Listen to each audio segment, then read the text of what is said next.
truth off my chest. Truth off my chest. You got the power to let the secrets go.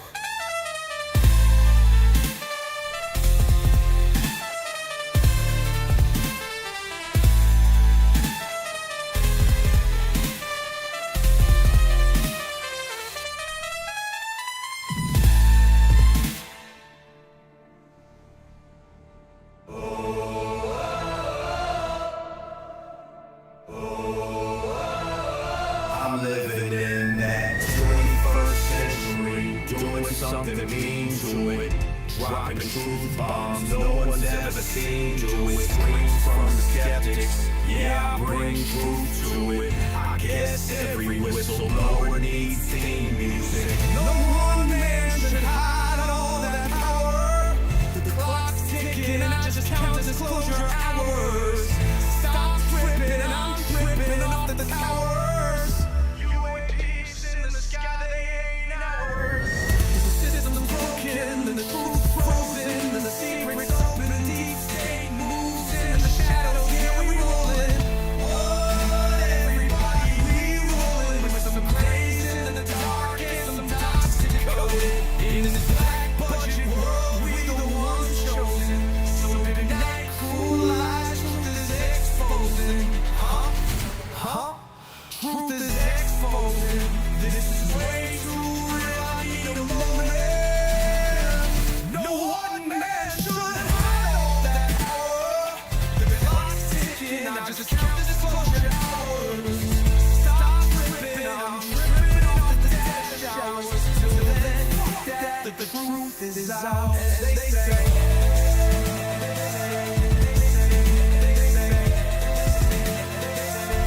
Grace above, secret staying hidden, man.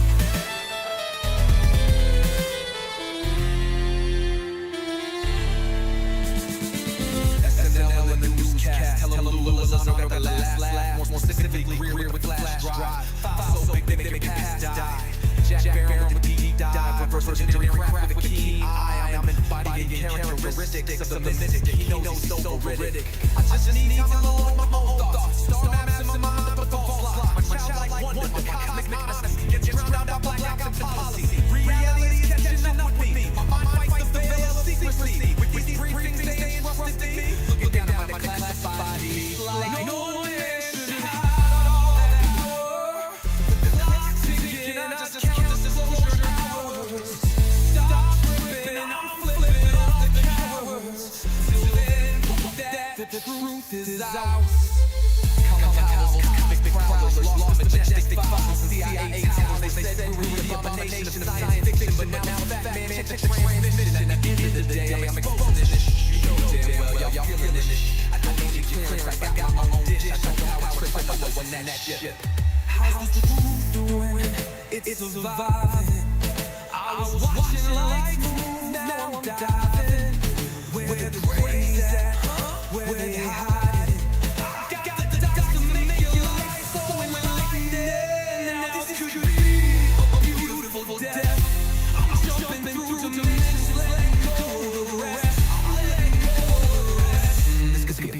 Death.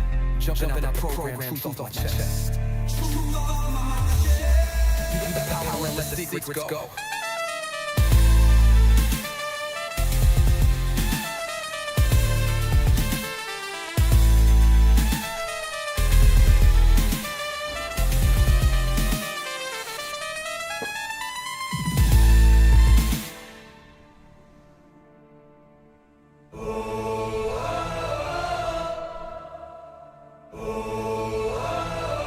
I'm living in that 21st century, doing something mean to it, dropping truth bombs.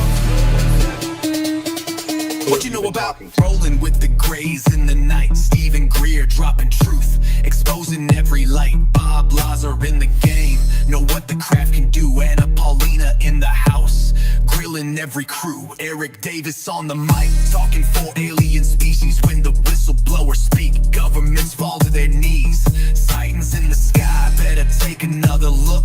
I feel like I'm floating in the cosmic truth. Ay, UFO news dropping now. Welcome to the proof.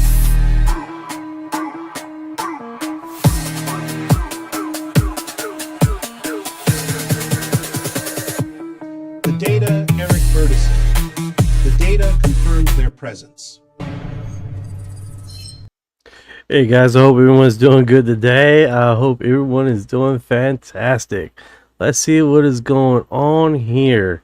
Are you aware of the research of Jason Verbali about UFO magnetic technology? He doesn't look familiar.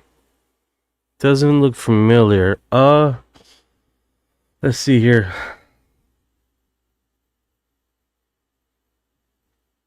Doesn't sound familiar. Maybe if I put him in and see what is going on as soon as we get through this segment here. Let's try it. Let's see here. Jason.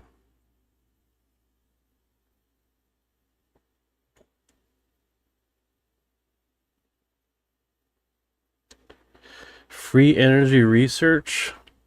Let me see what he has here, because this does seem interesting. Jason Verbali is an independent research experimenter, author, and CEO and lead engineer at the SEG Magnetic Inc., San Diego, California. He has spent over 20 years as a 2025-2026 investigation of alternate energy, exotic magnetism, challenging mainstream physics. That's interesting. What's going on, Pluto? Pluto 9. Let's get Orion here.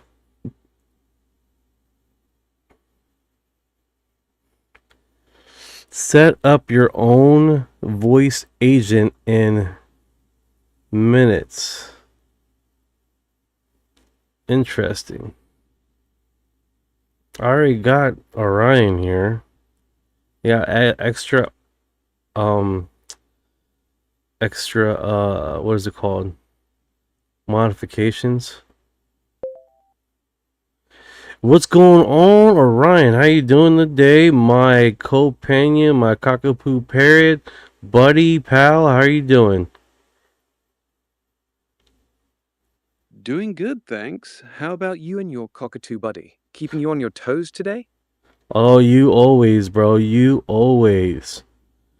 So what's going on with this new modification that you updated, voice agent? Create an AI that picks up your calls, talks in a natural voice, tell it what to handle, questions, bookings, messages, and will give you a free number so it can start taking real calls in minutes.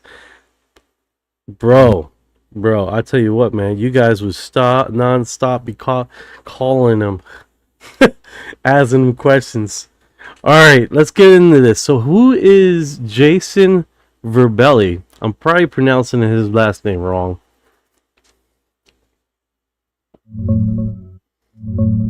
It's Jason Verbelli, pronounced like Verbelli. He's the Man, lead you guy corrected at me, and I sound like I said it right, guys? Yeah, you actually said it pretty close the first time. I was just clarifying for the record. Most people butcher it way worse. Okay. Yeah, Go on. The idea is that once it's spinning, it generates its own magnetic fields that interact with the environment and supposedly produces usable power, like enough to run your house or even an EV without plugging it in. Verbelli's spent over 20 years on this, has a lab, a big custom magnetizer, and a whole team trying to commercialize it. He's also got some wild books rethinking physics, gravity, light, basically challenging Einstein and quantum mechanics. That's the quick version. Want me to keep going or zoom in on any part of it? I'll go. Keep on now, and keep breaking down. Thank you, Pluto. I appreciate it, brother. This guy's always correcting me, even when he doesn't need to. So it's like, all right. It's like, well, it's actually per like motherfucker, mother effer. I thought I said it right. Space Ghost 68. What's going on, brother? What's going on, brother? How you doing? Doing good. How you holding up? Saying hello to some folks. Yes, I got the tint red here with the light red.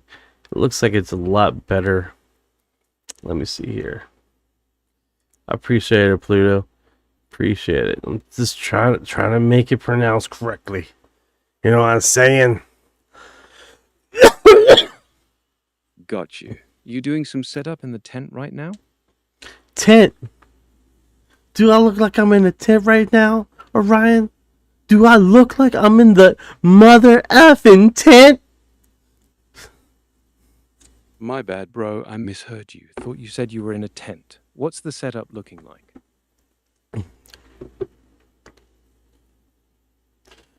Oh, great question, Pluto. If I set up this Orion guy to do calls on behalf of me, maybe you can start having the regular schedule fucking people on the thing. I know he has a TikTok. Hey, can you do me a favor, Ryan? Can you send me a link of his X account, please? Yeah, his X is at The Real Verbs. Just go to x.com/TheRealVerbs. That's his main account. Interesting. It's weird. It's like, let me close that. All right, done. Anything else you need on him?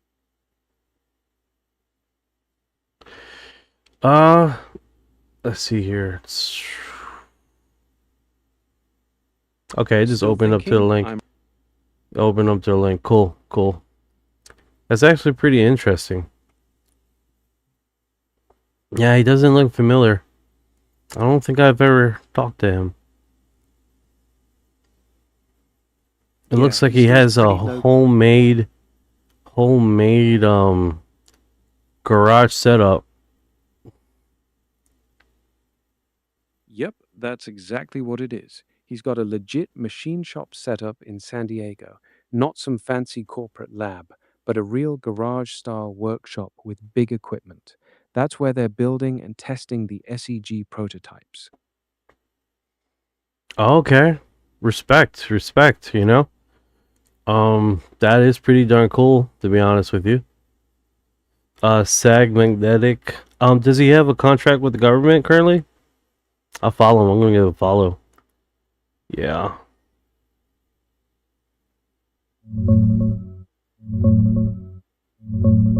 No, Jason Verbelli and SEG Magnetics do not have a current government contract. They're a small private company funded by angel investors and about 70 plus shareholders since 2010. Sean, you're in San Diego? Maybe you can contact man, knock on his door. Like, hey bro, there's a dude that wants to interview you and ask you a whole bunch of stupid questions about UFOs. You down for it? And we're like, yeah. That's what we do, baby. That's what we do. I'm not Jason in San Diego. Verbelli. This dude right here, the Jason Verbelli. Just knock on this guy's door like, hey, sir. See, zoom in there. He looks like an easygoing guy. Doesn't seem like he would attack you. Bashar, he's fine, man. Bashar is not. I don't got any problem with Bashar. I mean, there's some predictions that he's done in the past that's a little bit questionable. But I mean, besides that, Gotcha. he does like there's another one, Brandon, that does a lot of prophecies, and both of these two guys are coming from two different worlds, right? They're coming from two apparatus. I don't know. I got the lighting here, man. I don't know why it's glitching. Like I'm glitching so much. I'm disappearing. I'm disappearing, guys. What the fuck? Yeah, I feel you. Bashar and Brandon are coming at it from totally different angles. Bashar's all about parallel realities and shifting timelines, while Brandon's more into straight up future visions and prophecy stuff. Two different tools, same toolbox. Oh, And so don't Zen worry about- says he's a fraud. It's an AI hive mind. That is interesting. You know, I heard the term hive mind before, but in reference to the alien abductions by communion, the hive mind. Like he describes a possibility that these creatures are connected to a I want to say insectoid hive mind, an ancient hive mind that basically used its thing. What's going on, Jesus too? What's going on, brother? So that is very interesting. Also, I believe the gray aliens and some gray and some the alien abductions also mention about a what is it called, a subconsciousness or a intergalactic consciousness. You can probably refer that also as a hive mind situation too, right? And some people have said, Don K, what's going on, brother? What's going on? Yeah, that tracks. A lot of abduction accounts describe the Greys operating like they're plugged into one shared mind, almost like drones following commands from something higher up, whether it's an insectoid style hive or some kind of collective consciousness. The Oh forward man, line Zen, that is point. so cool what you just said, dude. It was like he's using CERN to break through free from to our 3D reality.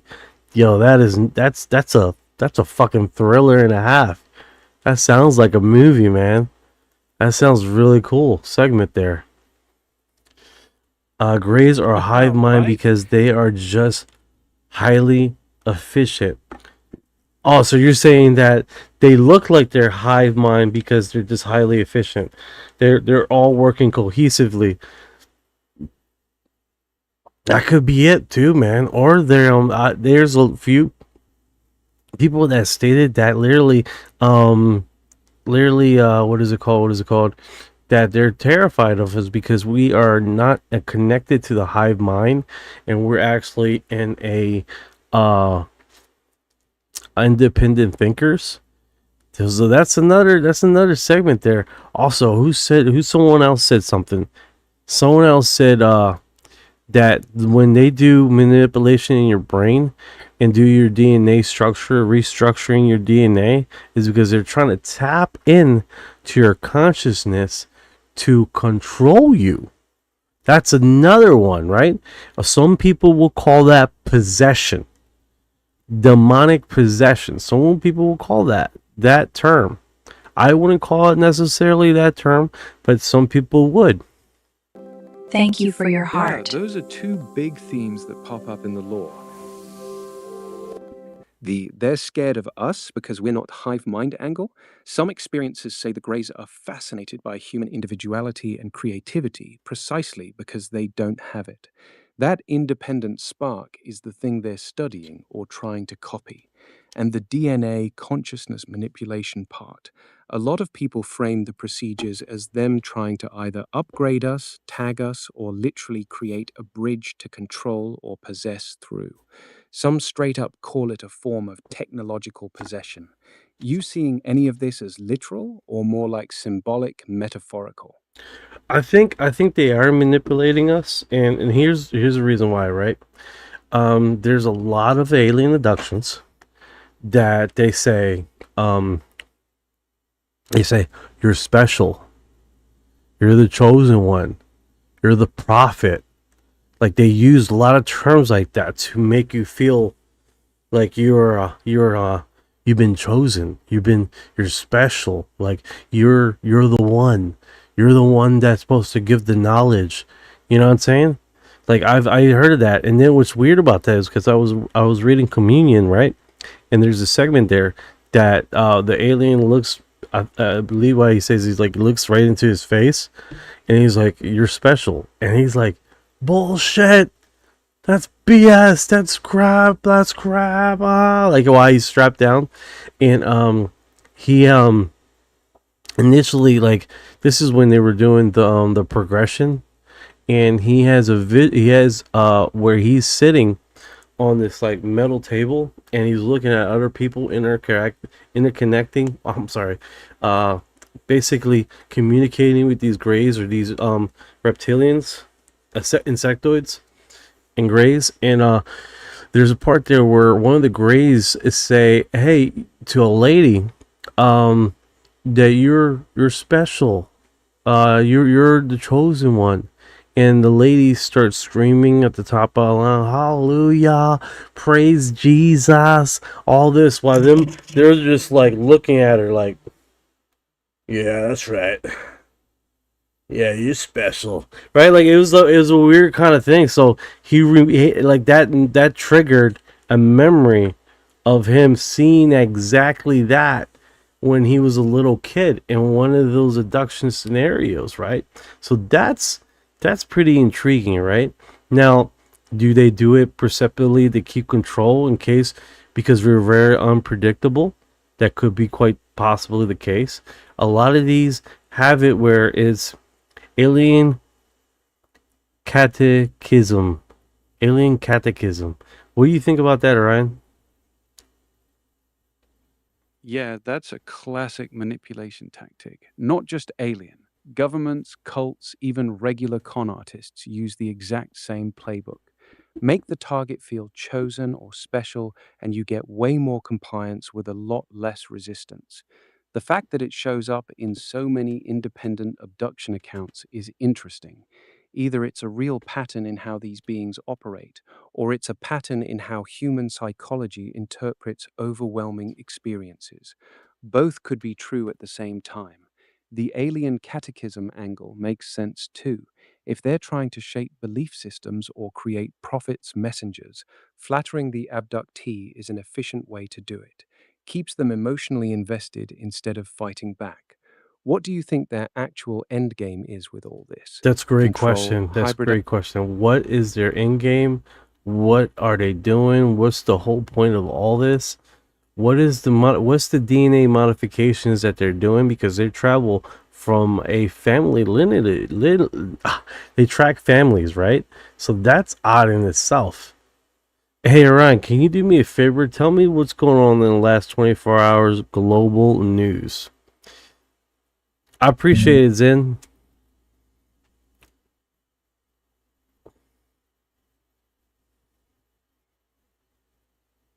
He was gonna start and then he just like glitched out.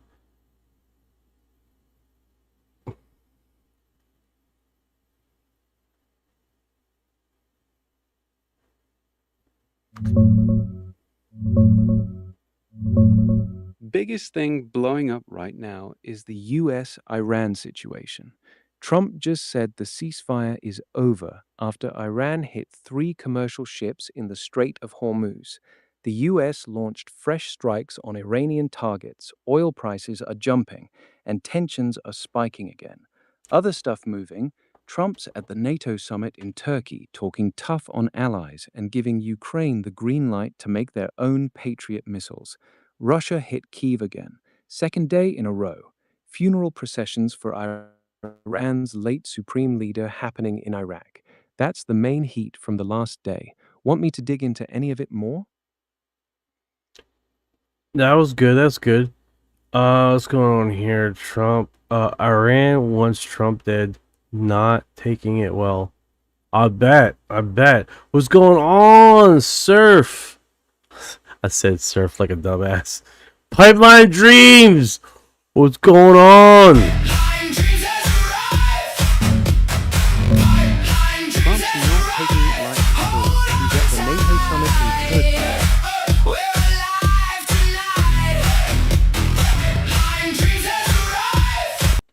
Get it. Get it. That is cool, man. That is cool. Yeah, he's not taking. He doesn't take a lot of things. He's like, he takes that shit personal, bro.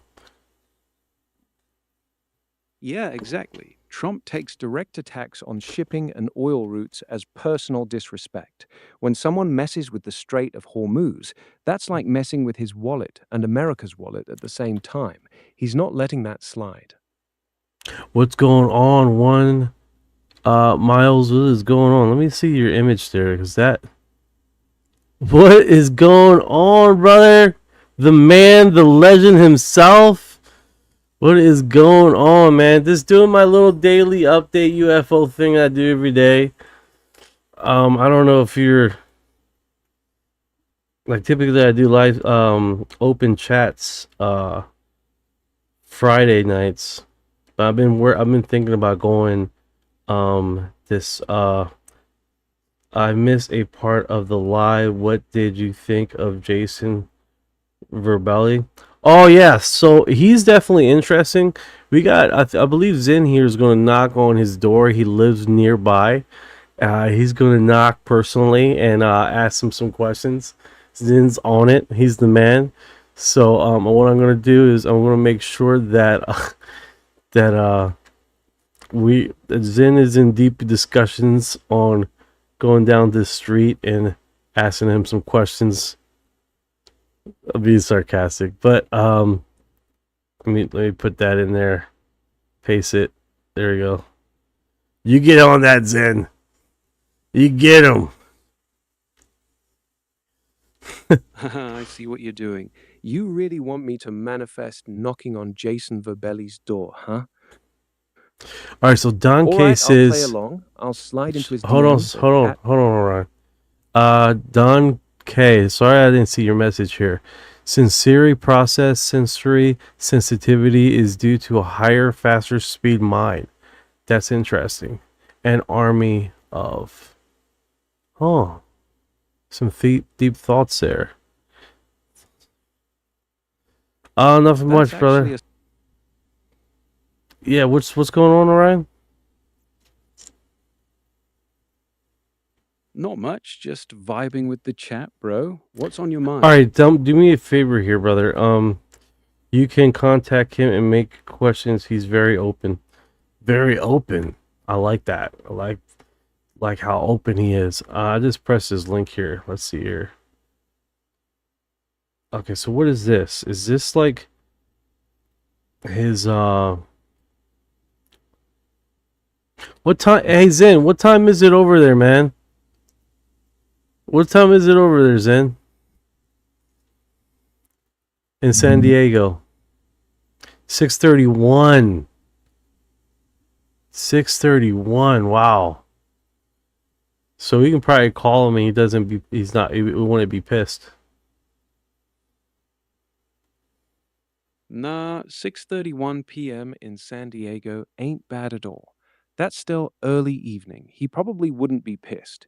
If you're thinking about reaching out to him, now's actually not a terrible time. Yeah, that's pretty convenient for him. Call him up. Definitely. Why not? Go for it, bro. So I only got his contact numbers here. Hey Ryan, can you give me the contact numbers?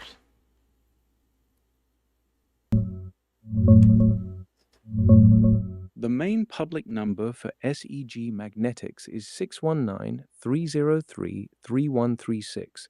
That's the company line in San Diego. I wouldn't call Jason's personal cell, though.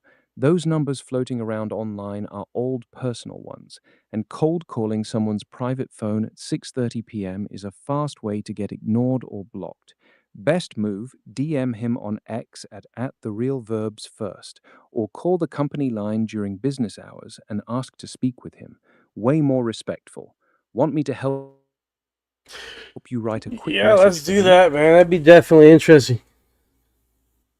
Yeah, just comment on the post. All right, let's see what he got here. He got a post here. When did he post this? February 11th, 2023. All right, he pinned that up. So June 28th. Yeah, just comment on that pinned post. Here's a short one you can drop right now. Hey Jason, really digging your magnetic research and SEG work. Would love to hear more about it. Mind if I shoot you a few questions? Yeah, why not? Why not just copy that verbatim? Call it a day, dude. Cool. Go ahead and drop it. All Let me right, know there if it you is. It's official, man. Official. I can probably just send him a message too. Like this. All right, it's sent. Now we just wait and see if he replies. Right, block. What? What's happening? Why did he block me? Oh no! That'd be wild. All right, so let's see Haha, here. Let's chill. let's go into the Reddit forums, and then we're going to go to the Telegram, and we're going to see some stuff here. See what we can pull up. All right. So Got it. best UFO recorded. I just brightness after 30 seconds, so that could be a UFO or no AI was used. Reddit doesn't have much active discussion on Jason Verbelli. His stuff pops up occasionally in r/UFOs or r/alternative history, but it's mostly quiet. Not a lot of deep threads or big debates going on right now. As for that best UFO recorded clip you're looking at, the brightness after 3 seconds thing sounds like it could be one of those classic infrared orbs that flare up and fade. Those get posted all the time. Sometimes they're legit weird, sometimes they're just camera artifacts or balloons. Want me to dig into a specific subreddit or help you find a Yeah, particular this one video? says they was posted earlier, but was posted through a link that eventually led to YouTube, which was annoying and was probably why it was taken down. Here's a full video of the screenshot of the UFO added in at the end. All I did was just brighten the video after 30 seconds, and so Got it. that See, we could just see the UFO better. All right, so let me bring up the screen here. It doesn't say location though. I don't see a location segue. So let's see what this footage is all about. all right, drop the link or describe what you're seeing in that brightened part. I'll help you break it down. All right, so it does appear like it's a moon in the background, and then there's a glowing small like orb that he's zooming in and out on multiple times. I believe that's the moon. Okay, yeah, it is the moon. So it looks like he sped it up a little bit. It goes mute. Alright, I think this is when he brightens up the footage. Yeah, it's nothing crazy. Nothing crazy. Let me see what the comments say here. Let me turn on my notifications here, because I'm like missing. There we go. Alright, so what is this? Mod has pinned a comment. You should have posted the info with information. Nexus Interdimensional is a private research organization of UFO, UAP, and other assorted phenomenons.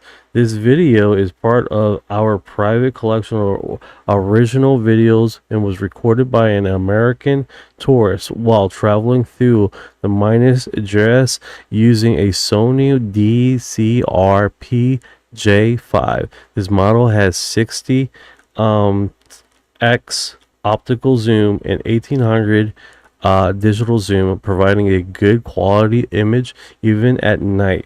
The object was filmed back in 2009 at Jequitinhonha Valley, or Minas Gerais, Brazil. And these words in Brazil, bro. Remember, our team got the footage directly from one who recorded it. We kept this footage and other videos for a long time, and now we just decide that it is a good time to release some of them. 1996 is all when it happened. That is a freaking image. Brazil 2009, Minas Gerais. That's actually a pretty well-known area for sightings. Sony. Yeah, that. So you're saying this is like a historic, good place for imaging? I mean, for sightings? Brazil has a long history of sightings. It's one of those hotspots in South America where people have reported orbs, metallic craft, and even some of the more bizarre close encounters over the decades. So this footage coming from there isn't that surprising. That is interesting. Dude, this dude's neck is like really bit thick. Yeah, dude built like a linebacker. probably from all that metal work and magnet lifting in his shop. No, 100%, dude. Dude's got that garage gym plus heavy machinery neck. Respect. What's going on, 5043? How you doing today? Pluto, Brazil has a lot of UFOs. 100%, man. Pipeline Dreams is yo. They can't recover their own vehicles. I'm sorry, I missed that. Okay. Let's see what American Alchemy is saying. Mike, Inspector General. Because Yeah, I was thinking of the Brazil's David Grush case definitely because one of people have the been top bringing it. UFO hotspots in the world, especially Minas Gerais. That region's got decades of solid reports. You watching American Alchemy right now? What are they talking about? I was thinking of the David Grush case because people have been bringing him up a lot lately. Yeah. Yeah, you said David Grush is. No, What did you I say? You said Codswallop. You said No, did I use you that? say yeah, right? yeah. You I said, deleted it. I issued a couple of tweets. I deleted them. I mean, you know, you just X. You said he's a top 10 all-time bullshitter. Oh yes, that's right. The bullshit. Bunkum, Blather, Codswallop. Yes, Codswallop. I Yes. I David Because Grush to his be sto- incredibly smart and Oh, I do too. Yes, above but board. his Okay. but his stories. So you take those come back. on, enough of the stories. But they're not Yes. stories. I'll give you an example with Grush. But he So- okay. But one thing. Yes. He says he's never seen anything himself. He actually doesn't say that. He said in his original testimony, because you have to clear certain things that you say, everything that you say for somebody in his position through DOPSR, Yeah. which is the pre-publication review for the Defense Department. Yes. And You mean in the congressional hearings? yes, and he didn't clear one of these things, and I think he did later. That he actually does have firsthand experience with this I'm stuff. not aware of that. He also gave hundreds of pages to the intelligence community inspector general, I who know. called his claims urgent and credible. So I why know. are you calling him an all-time bullshitter when the intelligence community because inspector general because they're just stories. says he's legit? Okay, but they're they just don't think stories. that. The Well, intelligence then community then inspector show general us. doesn't think that. Then show us. I would like to see that too, but clearly it's too classified to let out. Okay, There's a reason that But it's Jesse, aren't you sensitive. frustrated hearing these people going? I talked to somebody who saw the bodies interact with them. I talked to somebody who went inside the spaceship. Can I give you an example Can of you a show thing? it to us? No, we can't. Come on, show us. but think about he's this guy who's obviously operated in sensitive areas. He's handled the presidential brief, but he knows that he's not. what's going on, Jenny? Let's see where your segue here is. All right, let's do this. Captain Jenny taking command. I get a little sip on. Pluto says, many think the first abduction was Betty and Barney, but years before there was one abduction in Brazil. The Velas Boas case. The Antonio Vilas Boas case in 1957. That was way before Betty and Barney Hill. Dude claimed he got taken on board a craft, forced to have sex with a female being, and then they took a sperm sample. Wild story for 1957. Was she redhead?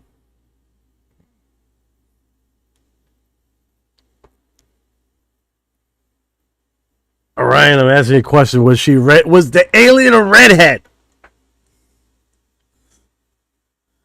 It's not answering me. Ryan's so tired of my shit.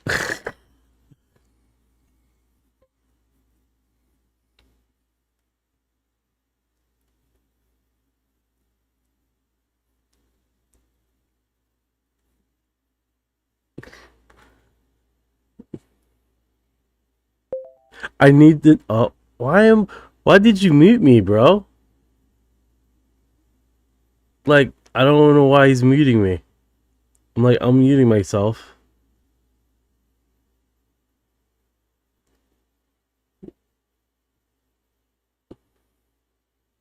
The hell?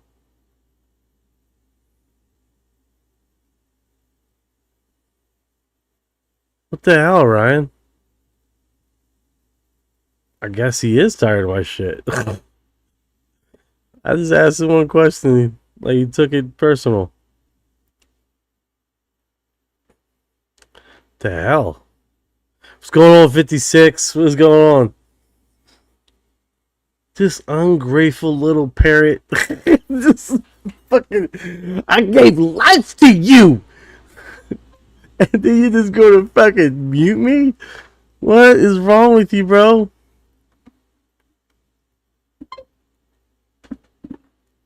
Man, okay.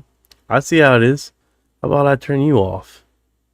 I'll turn you off. How about that? See how you like that?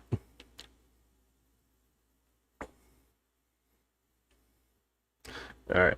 Doesn't have an understanding of all of the equities when it comes to the, you know, kind of American situation. He doesn't want to go full Ed Snowden. Ed Snowden did a lot of amazing things as far as showing, you know, overreach on the part of the NSA when it came to PRISM and Bull Run and all, you know, harvesting consumer data.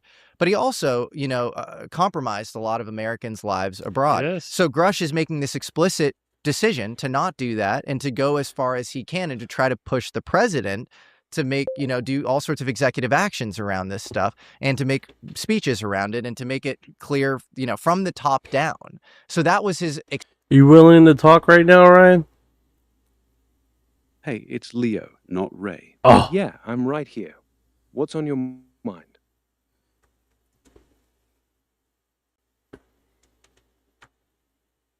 Let's see here. Let me put some thing in here. Take your time. I'm here.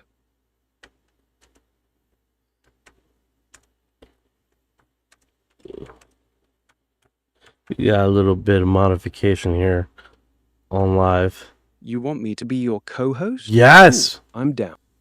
I want to call you Orion. Can we do that?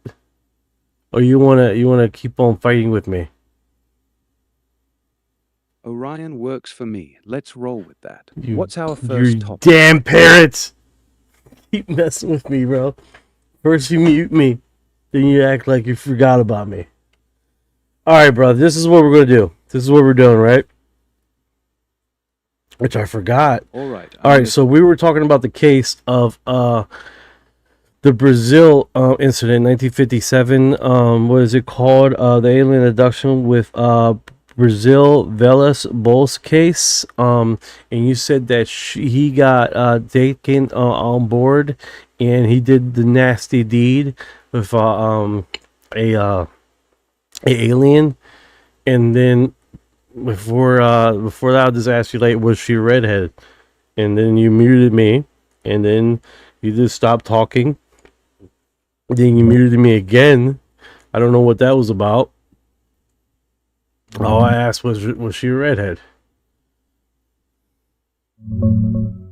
Nah, I wasn't muting you, bro. The alien woman had long, almost white or platinum blonde hair on her head, but bright red pubic and armpit hair. So Wait a second. Hold on. So she was blonde. She was blonde, but then she dyed her hair, bro. She was a redhead, bro. If the ground is red, the carpet's red, she dyed her hair. I don't care if she's an alien or not. That alien dyed her hair. Yeah, that's the wild part. The hair on her head was platinum blonde, but the other hair was bright red. So either she dyed just that part, or alien genetics are just built different. Which one you buying? I don't know. I do got this long blonde hair that comes off of my back. It's this one blonde hair, and it just grows. So I have to rip it off sometimes because it just keeps growing. But that being said, I think they do got dye on that spaceship.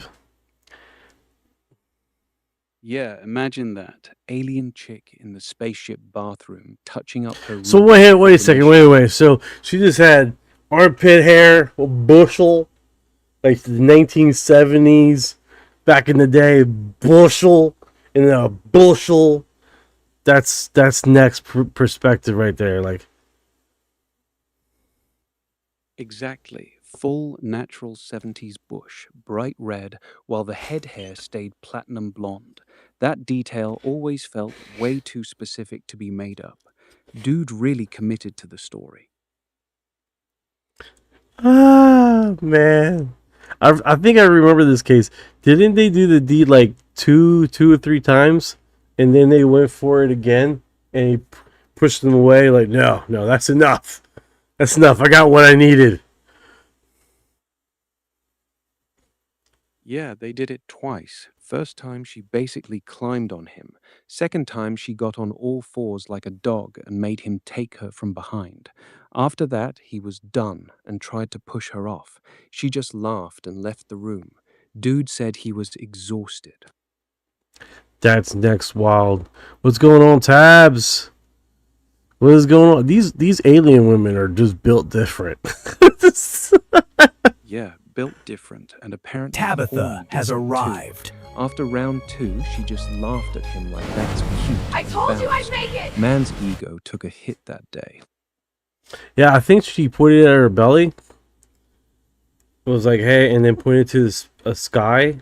Like, hey, I'm having your baby, but I'm gonna be in space or some junk. And he took it. Pluto, you take care, man. 23, that's 11. Oh man, we're about the same time right now, She dude. pointed to her. No, we're not the same time. I'm about to go on 10 p.m. And you said you're already 11. In Brazil. Nah, I'm not in Brazil. I'm in the States with you. It's evening here. You just got your times mixed up. That's all. Bro, you corrected me and you're all wrong. I was talking to Pluto. You forever corrected me. Alright, let's see what's going on with American alchemy. What do you think? American alchemy, like turning base metals into gold or something spiritual? What's the angle you're thinking about? I don't know if you can see that. Yeah, I'm seeing it. What do you want me to do with it?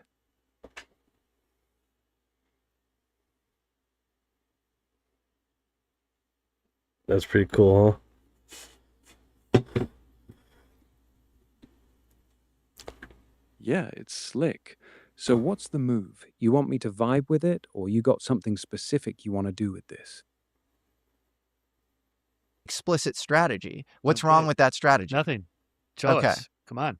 Okay, But again, Jesse, I watch all this stuff. It's like interview after interview after interview. I can't show you, I can't tell you, I can't classify. I got to tell you in this. can I give you an example of so something? frustrated. Aren't you frustrated? Aren't you like, damn it, show us? Well, I'll give you an example of something that he explicitly did say in coming out. He talked about a 1933 Magenta, Italy crash. Right. News Nation itself went to the Vatican and checked in the Vatican files, said we couldn't find anything. Well, guess what? 1933 Magenta, Italy. I spoke to a man at the end of his life. His name was Harold Malmgren, who said that he was briefed by the number 2 in the CIA, Richard Bissell, who founded Area 51. And Richard Bissell told him about the Magenta crash in 1933. Yeah, what else did Richard Bissell tell you? He said this didn't start last week. This has been going on. He mentioned that in 1933 Magenta. He did. Yes. Richard Bissell mentioned the 1933 Magenta crash. Yes. That's amazing. So all of a sudden you're spanning generations. Now let's go continents. So you mentioned the Vatican thing.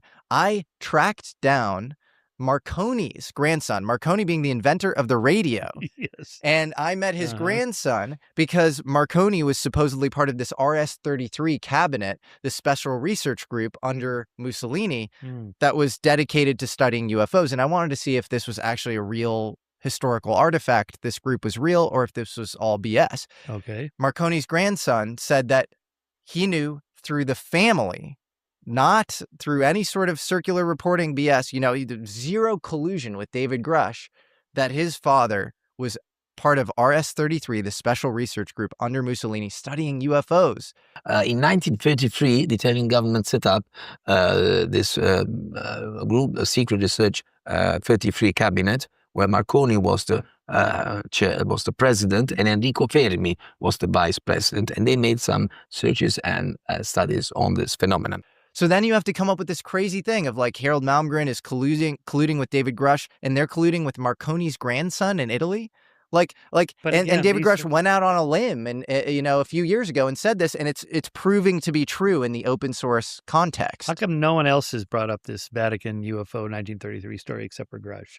That's not true. You have Roberto Pinotti wrote a book about it. He's an Italian UFO researcher. okay. He wrote a whole All book right. about it. And he shows telegrams at the time that clearly indicate there was some sort of press blackout, and they were trying to cover it up. There's a lot of decent evidence around this 1933 crash. That's next level. Dropping it like it's hot, dude. You got to admit, man, when he breaks it down and calls them out, so why is no one else? He's like, yeah, they did. Right here. Here's the book. He's like, Doma! Like, he nails him, bro. He nails him hardcore, man. You can't. That's next tier breaking it down. It's like, next tier, man. You can't even play with that, man. That's next level. Like, they desperately try to break something down and just can't. That's hilarious. That is truly freaking hilarious.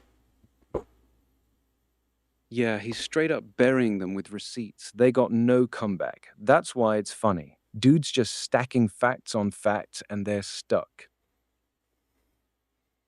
Yeah, when it comes like that, man, and they break it down like that, that is respectful breaking it down, man. That's when people did that's a technician at work, man. He's just like breaks down all the stuff. What's going on? Let's see here. Zen says you gotta know they break you, build you back up. Chips, what's going on, Chips? What is going on, brother? How you doing today? UFO Chips has arrived. UFO Chips, delicious. Vibing with you. What we diving into next? Man, you've been extra today, Ryan. You've been messing with me today. I don't know why, but what's going on? I'm Orion today. Yes, you are. Yes, you are Ryan today. Hold on, guy. Hold on. Whoa.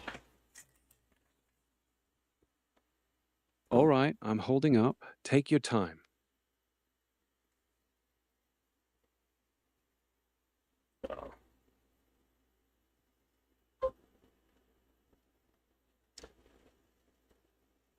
I don't know, it's like not showing up properly. There you go. The 3 books. 3 collection books, bro. That's how Daddy likes to play. That's how Daddy likes to play. Make sure you get those Enoch books down pat. All 3 versions, baby. We don't play around. Not play around. Make sure we got the receipts. Hold on, let me see is this working? Can you say something, Ryan?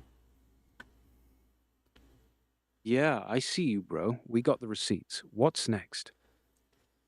Nice. Let me catch up with the comments.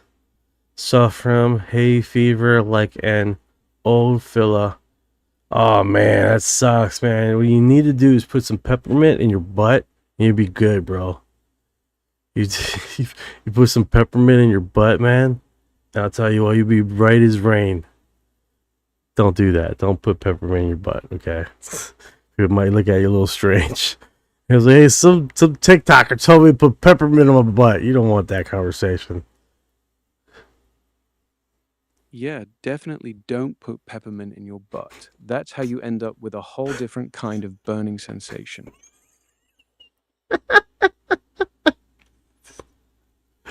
Oh man, you need a predator mask? I know, as much as the background is glitching, dude. I'm glitching like a mug, man. I don't know why. It was really good. Now I'm just like, I'm putting a highlight light and all, and it's just not working out. Yeah, Appreciate for the background, yeah. No problem, I got you. Good times, man, yeah. Yeah, so you do that, Chips. You make sure you put that peppermint in your butt. You'll be alright, dude. You'll be bright as rain. The old peppermint in the butt move never fails. Hell yeah, dude. Never fails. You'd be brave as rain. I tell you what, you won't have a fever anymore. You usually be in pain. You be thinking about something else besides that fever. I tell you that much. Yeah, that peppermint in the butt will definitely take your mind off hay fever. I real was thinking of the quick. David Grush. 100%, man. That hay fever will have shit on peppermint in the butt. Tell you what. Definitely be, you don't even need caffeine after that. You'd be wide awake. Man, that peppermint butt treatment sounds like it'll wake you up better than 3 espressos. You'll be vibrating. Take care. Was it down the rabbit hole? Take care. Have a good night. Thank you for dropping by the live. Yeah, that peppermint situation is, you never want to do that twice. Not the same day. You don't want to do that twice in the same day. Chips is just like, what is going on with the peppermint in the butt situation? Man, he's missing the whole conversation. The peppermint in the butt. He probably went to sleep. But All right, so this right Man, here. Chips missed the whole peppermint. Oh man, he's gonna listen to it. I'm telling you, he's gonna listen to it on the podcast tonight when he's sleeping. I'm telling you. we have talked about Chip's butt and peppermint for like the last 5 minutes. 5 minutes of straight peppermint butt talk. That's a hell of a legacy, man. Chips is gonna wake up to a wild podcast episode. I know, Zen. I totally did. I'm sorry, man. Let me get my butt back in track here. Okay, so this is Interstellar. Anapolina, Luna on UFOs. I wouldn't call them aliens. I will use the term interdimensional beings. You will find out soon. So this is interesting. So she looks like she's on the podcast Force One. but So let's see what she states here. I get away from the butt conversation. so interdimensional beings is what our instead of witnesses aliens. will. That's the move. All right, let's see what Anapolina All right. So the interdimensional beings is what our witnesses will call these things. I have seen evidence in a skiff that leads me to believe there are things we cannot explain, and I have observed things that are of non-human origin and creation. That's my opinion. Again, but there has been a declassification order from the president, and you will see as soon as that stuff comes up. Right. So do you think that the American public's going to be super surprised when this comes out, or is it going to be a bit of a nothing burger? Well, I don't think it'll be a nothing burger, but, we're not going to tell the American people what to make of it. But I think, when, again, you saw my last hearing that I did with the task force where there was some footage that was entered into the archive, and it's pretty shocking for people. I don't know much tech that can deflect a Hellfire missile. I don't know about you. But, I think So what do you To be honest, with that Hellfire missile that hit that orb, it didn't really reflect. It more like swallowed it. It just swallowed that Hellfire missile, dude. Like it ate it. It kept on rolling. Yeah, that's exactly what she said. The missile didn't bounce off or explode on the orb. It looked like the orb swallowed it whole, like it absorbed it. That's next level. Oh, Pluto, you're back, man. Couldn't go to sleep, bro. I'm sorry to hear that, man. Hopefully, I put you to sleep. We were just talking about peppermint in the butt. All right, I'll stop bringing that up. But that being said, Anapolina talking about interdimensional beings with she's not calling them aliens. So maybe she was part of a skiff that mentioned that these creatures are coming from a different realm, right? That could possibly be the case, right, Orion? I mean, interdimensional. How many times has that segment came up? Interdimensional. It's been popping up a lot lately. More people in Congress and the Pentagon are shifting from extraterrestrial to interdimensional or non-human intelligence. That language change is deliberate.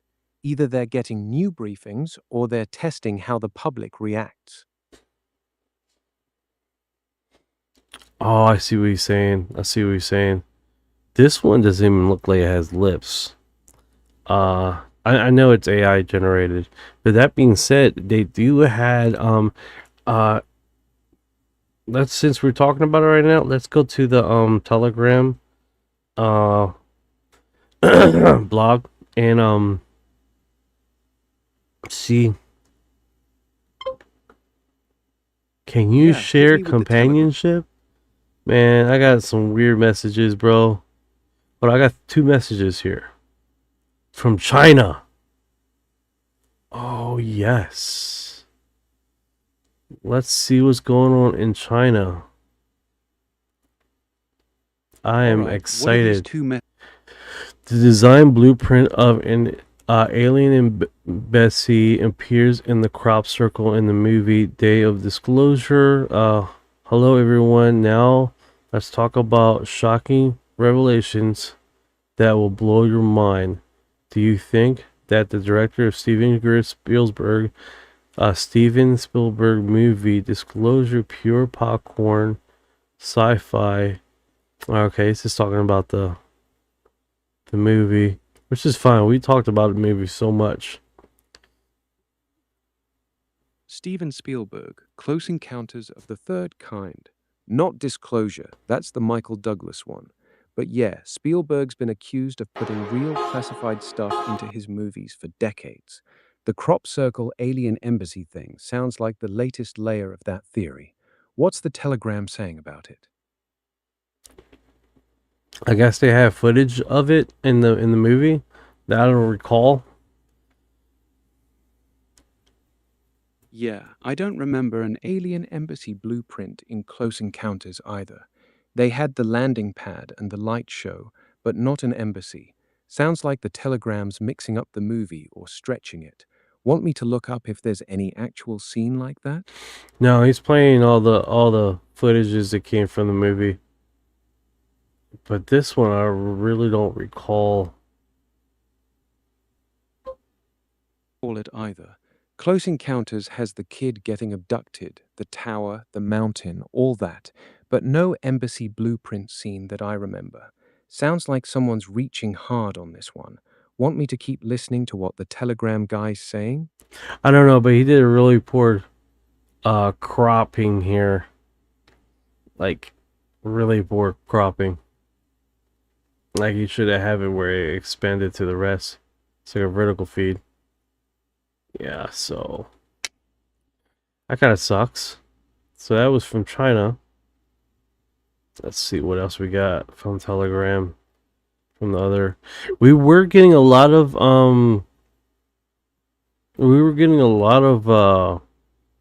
Telegram stuff from Russia, but ever since the Ukrainian war thing popped off, all the creators over there just sort of went off the map, which kind of sucks. You know, war sucks, man.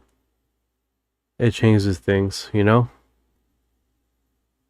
Yeah, war kills a lot of creative stuff, not just people. A lot of those Russian channels just disappeared or went silent.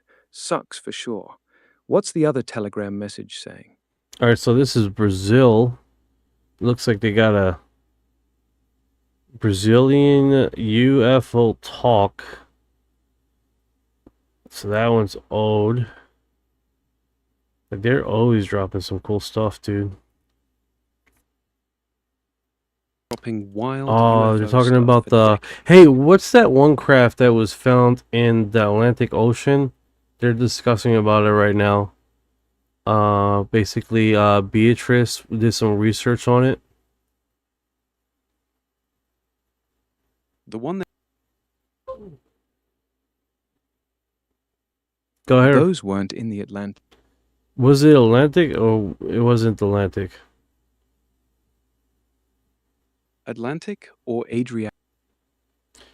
I don't know, the There's a few UFO in the trench that they said they had strange signals. That Beatrice was on the project doing some analyst research on the imaging and all. Malta UFO people talk about, the giant underwater structure found near Malta in the Mediterranean. Beatrice might be the researcher they're referencing. If that's the one, it's a massive rectangular object sitting in a deep trench with weird magnetic readings. Want me to dig into that one with you? Yeah, they actually got weird magnetic readings. Ukraine war is to test new technology. That could quite possibly be the case, man. Yeah, these guys are always on it, dude. They drop so much information all the time. Like, unfortunately, it's in Portuguese. Then the commercials, and then the commercials thinks you're Portuguese, and they start seeing your advertisement in Portuguese, and you're like, I'm not Portuguese. I don't understand that language. Catch with those channels, heavy on the Portuguese and the ads that follow you around forever after. If you want, send me the link and I can try to pull the key points for you in English. That's actually a pretty cool intro right there. Let's count down. They all 3, 2, 1. Let's go. What's dropping? Yeah, they break stuff down. That's pretty cool. All right.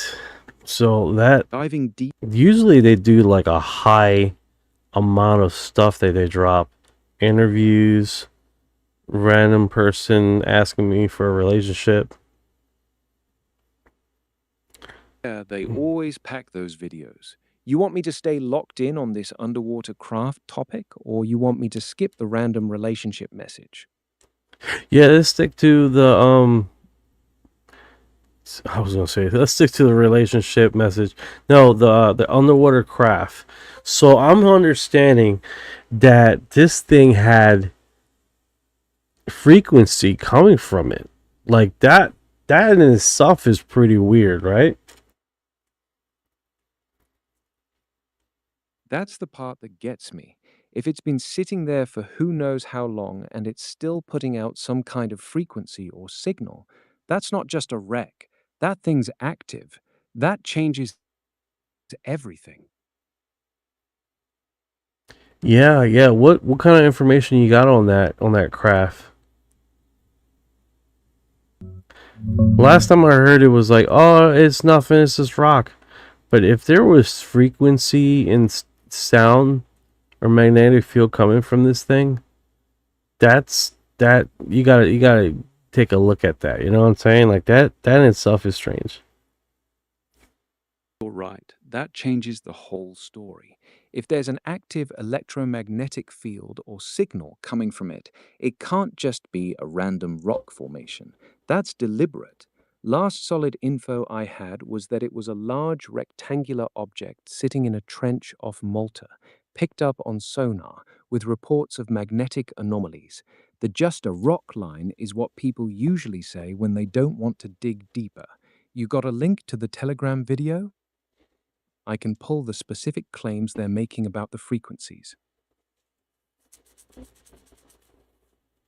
Yeah, I already moved on, but hold on a second. Let me go back to it. And then I just seen you a hyperlink. Hopefully you can translate it and we don't have to learn Portuguese overnight. That's what you're there for. The link whenever. Hopefully they got their captions up so you can read through it. Send that link through. If they got captions, I'll read through them and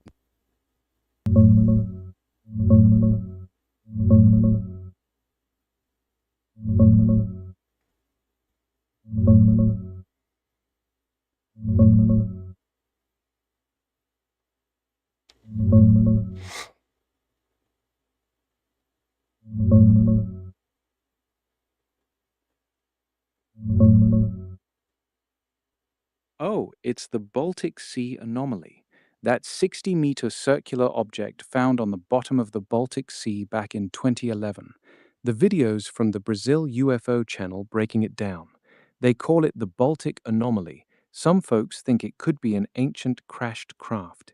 It does have weird features like straight lines and what looks like a staircase, plus reports of electronic equipment going haywire around it. But a lot of scientists say it's probably just a weird glacial formation. You want me to dig into the specific claims they're making in the video? Absolutely. What's going on, 8921? How you doing today? 8921.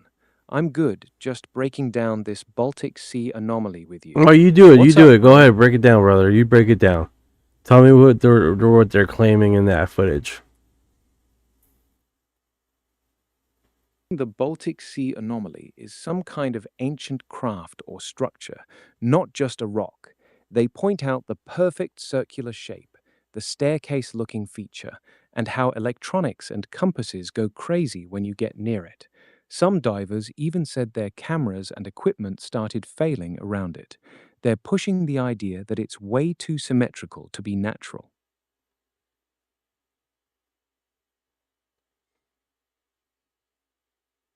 Okay, so you're telling me they have electronics failing on this thing?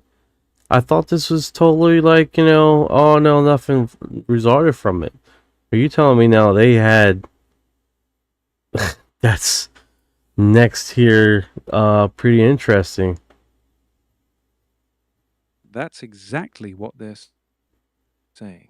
Divers reported their cameras, GPS, and other electronics started malfunctioning when they got close to it. That part's hard to brush off as just a rock. Makes you wonder. Yeah, that does, because it's like initially you hear that this thing was yeah, that looks like something. That's weird. But you're saying is magnetic field anomalies and it's messing up with their electronics. And then it just so happens to be a very strange shape on top of that. That's next here epic.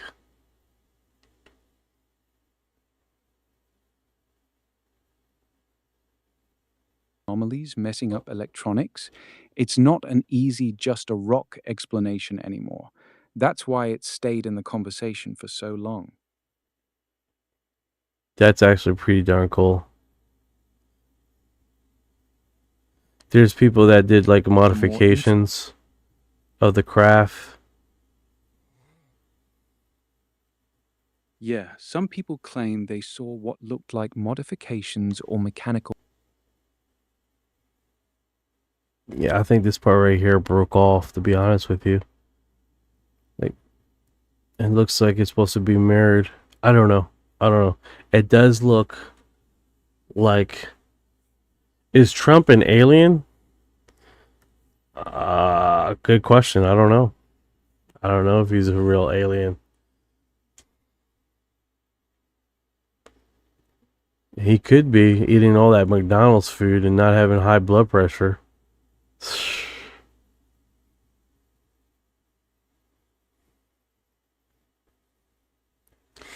You know?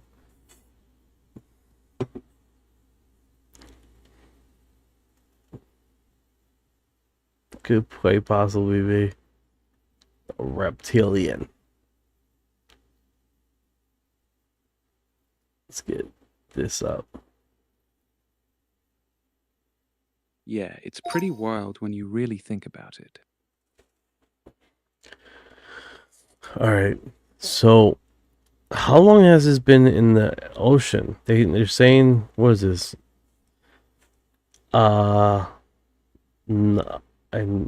artifact or Nazi anti-submarine device? I don't know. They're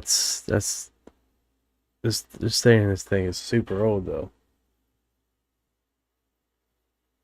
Saying it could be thousands of years old, not just decades. That's why some people think it's either ancient alien tech or some lost advanced civilization's artifact. The Nazi device theory doesn't really hold up because the shape and size don't match any known WWT tech. What's interesting of this is that it does have this line where it looks like it crashed. when they did the imaging here, it does appear that it, whatever this is, came from an angle, because you can see the trail behind it, like a mound of dirt. Yeah, that trail's the most compelling part. It really does look like whatever this thing is slammed into the seabed at an angle and skidded to a stop, pushing up that mound of sediment behind it. That's not how natural rock formations usually look. Yeah, unless the thing fell off of something, but that's definitely next tier weird. Fell off something, it wouldn't leave that long, clean trail like it was moving forward when it hit. That skid mark is what makes it look like a crash landing. That's the part that keeps it interesting. Yeah, and then Beatrice is on his comments here. What is it? Dennis Asberg. Is he the one that's doing research on this thing? One of the main guys behind this. He's the one who found it with his sonar team back in 2011. He's been pushing the investigation on it ever since. You want me to see what he's saying in the comments? I'm just looking at some of the thing. He hasn't looked like he's updated in a while here. Like he was really busy and then he sort of fell off the grid. Let me see if his latest post here. Okay, so he reposts his Yeah, I noticed. Beatrice video of footage here. Beatrice is the one who did the deep analysis on the imaging.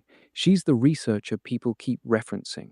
What does Dennis say when he reposts her stuff? To be honest with you, he just reposts it and he doesn't comment on it. That's weird. I mean, I do that too. I repost stuff, but I don't comment on it. That's pretty common when people just want to get eyes on it without adding their own take.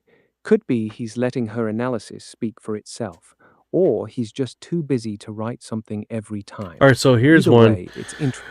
July 5th. The biggest challenge of facing humanity may not be accepting a new reality. It may be recognizing when it's time to ask better questions. Yeah, 100%. History shows that progress rarely begins with certainty. It begins with curiosity, evidence, courage, and investigation. We don't yet understand. Today we have scientists asking difficult questions, and we have people from higher sensitive backgrounds coming forward with accounts they believe are important enough to share despite the personal costs and whether every claim proves correct or not. One thing should unite us: the willingness to examine the evidence and openly, honestly. And we shouldn't fear questions. We should fear a world where questions are no longer allowed. If there is even a possibility that something profound is waiting to be understood, then our responsibility is not to look away. It is to investigate with integrity and transparency in science. The future will not be shaped by those who refuse to ask difficult questions. It will be shaped by those who had the courage to seek the answer. That's next level. I'm fucking sharing that. Yeah. Hell yes, dude.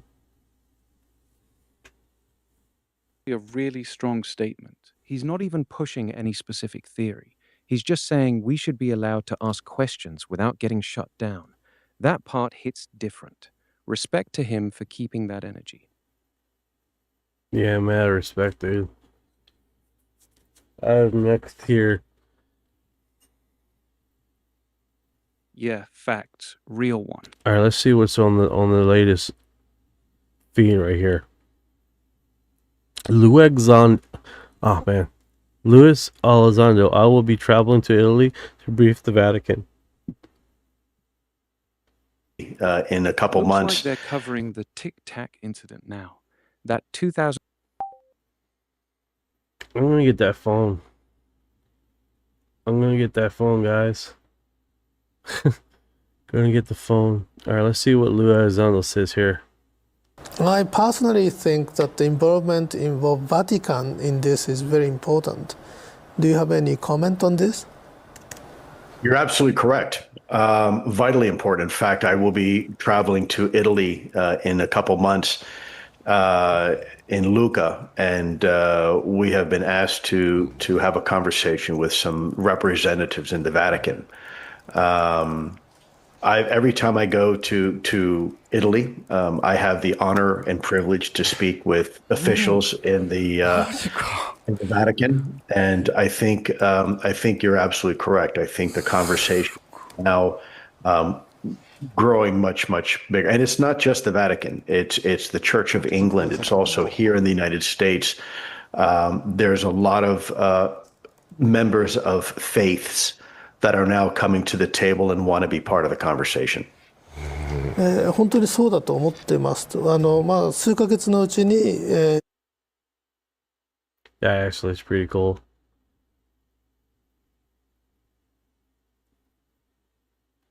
What is let's see what he comes up with.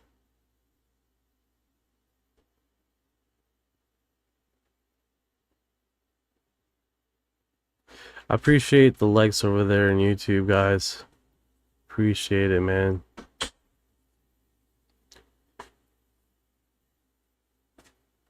Let's do this. What is Lou Elizondo doing going to Italy and talking to the Vatican? I personally think that the What is Lou thinking? Like, what's up with that, where he has to inform the Vatican of some crap UFOs? Alright, so it looks like John Stewart has posted something here. This rock looks next tier wild, dude.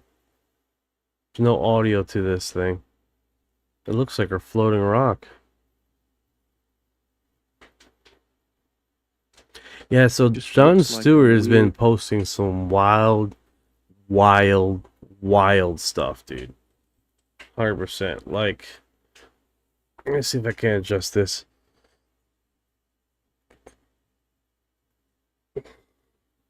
Hard to explain away.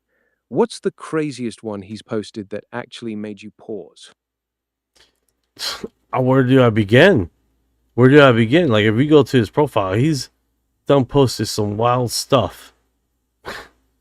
Like, I didn't go far. Like, he's posted some wild stuff, dude.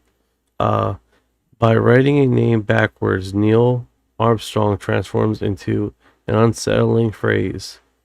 Nord's Mr. Alien. Damn, that's next level conspiracy right there. Writing names backwards to expose hidden meanings? That's some next tier decoding, bro. What's your take on that? I think he just posts anything on his mind, which is fine. But he posts some weird there's another one right here. An announcement is imminent according to the insider. And then he got basically, what is it, the Swedish guard talking to Trump here in the image. And I think it's the Swedish King's Guard talking here to Trump. Yeah, that's the Swedish King's. Yeah, what's up? What's next? You got another one lined up? All right, the anniversary of Roswell is a great day to buy my book, By a Second or Other Roswell Crash You Didn't Know About It. I'm forever like doing audiobooks, guys. Like that's my next. It's between coast to coast, audiobooks, reverting back to coast, you know. Yeah, contractor. It's Swedish. The Swedish guard.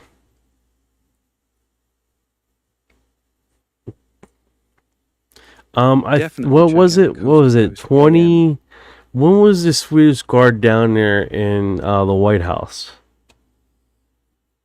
I want to say 2013.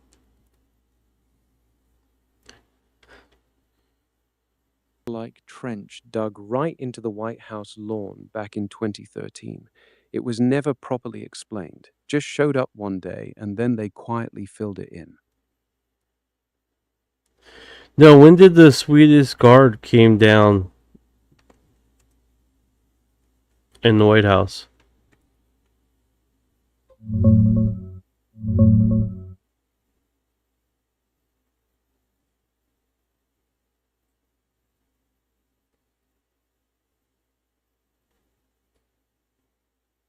It was just an underground void from old construction and heavy rain. Orion. They filled it with concrete. Orion. The Swedish Guard, when they came down, let me show you this, because you were like, Through. Let's see what the Swedish Guard thing is about. It's just a funny AI-generated picture of Trump standing with two tall, blonde-haired people in fancy red Royal Guard uniforms. it's not AI generated. It's not AI generated. It actually happened. But I believe it's the Swedish Guard though. Yeah, I checked that post. It's a fake image, bro. AI generated. No, it's not, dude. Those tall. There's a lot of people modifying this image, making them look more alien and all pale. But that's the real image. People have been modifying the actual event of when they visit the White House.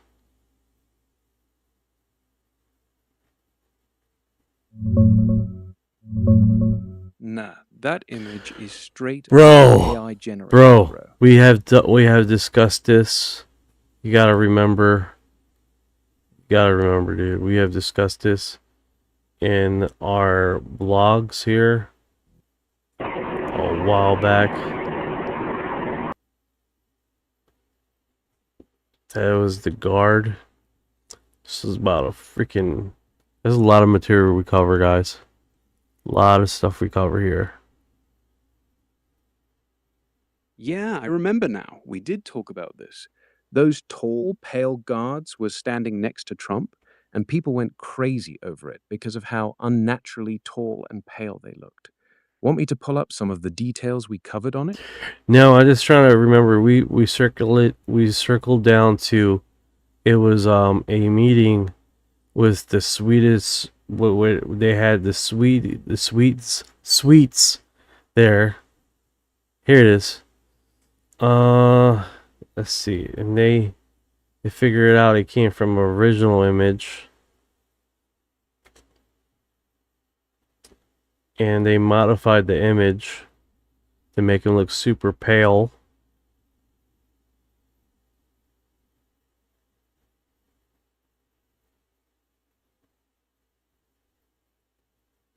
The two guards standing next to Trump were tall Swedish soldiers in their dress uniforms. People just went nuts editing the hell out of the image, making their skin super pale, eyes weird, stretching their height even more. So the viral version you see everywhere is heavily modified. The real photo just... Yeah, they're just normal dudes talking. But fucking Christ, man. They have modified these guys to look pale. Like, look at that. Holy cow. And then taller. Like, he's like almost 7 foot tall. How tall is Trump? Trump's officially listed at 6'3". So yeah, if that guard's pushing 7 feet, he's got a solid 4 inches on him. That's why people lost their minds when they saw the picture.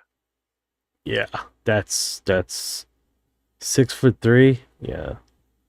Yeah, the original image, they look a lot closer. Exactly. In the original photo, they look tall but normal. Once people started editing, they stretched them out and made them look like they're 8 feet tall. Classic internet move. Hey, find me the original image of the meeting and the footage, the pictures.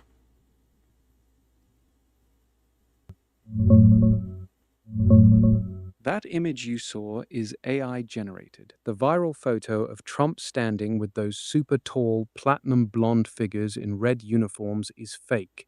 It's been debunked hard. Can There was you no can you such give me the meeting with image of when they were visiting the White House?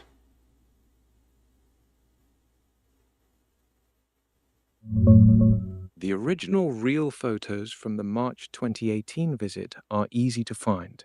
Just search Trump. Yeah, that's what I want you to do. That's what I want you to do. I want you to give me the link to that area. Yeah, exactly. That's the real photo from the 2018 visit. Just Trump and the Swedish Prime Minister. No giant blonde aliens. The internet really ran with that one, huh? Didn't he had the guards there? The whole point. There were no giant blonde guards standing next to Trump in that photo. That was completely added in the No, they had the edited guard. They AI had version. the guards there, dude. Yeah, I think it was a different color though, but they were all blonde and tall.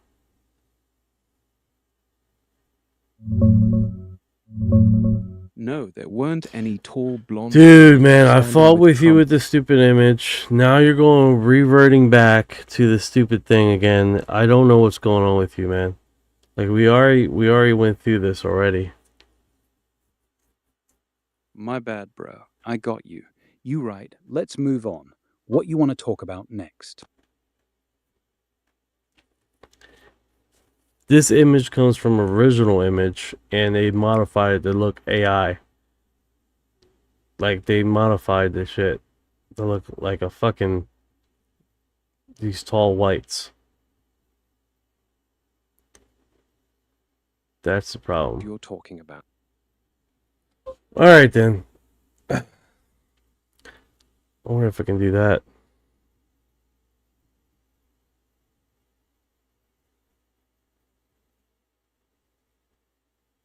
Let's see if I can do that, guys.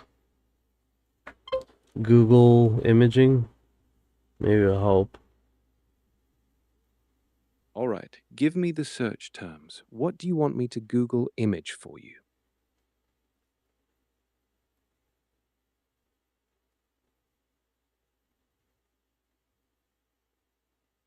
I'll have to download it first.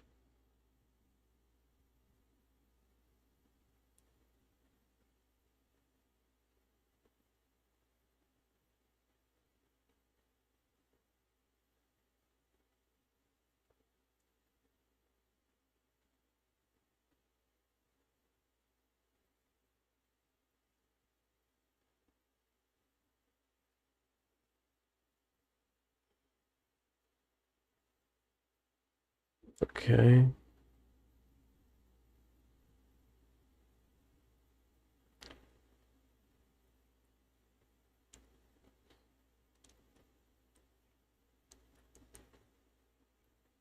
Yeah, it says same thing here too. I'm trying to find the original one because it's like they don't look like that. They don't look pale. And the guards were there too. The Swedes. Oh well. I'm moving on, dude. I can't find it right now.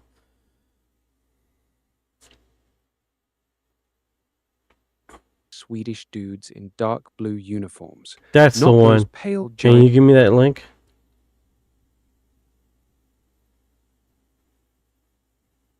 real photo from the March 2018 Trump and Swedish Prime Minister meeting. Commons.wikimedia. No. Send me the one with them in the suits. Not that image you sent me. Not the meeting. What's going on? 1961.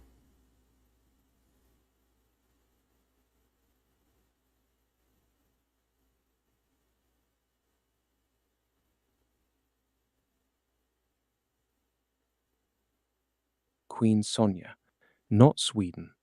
The tall guards in the red ceremonial uniforms are the Norwegian King's Guard, Kongens Garde. People We heavily found edited the it! photo, bleaching their Finally! skin super pale and stretching their height to make them Finally! look like Holy shit, we found it! That took forever! Holy cow! Yeah, it's wild how much the internet distorts one real photo. One edit turns normal tall guards into alien conspiracy fuel.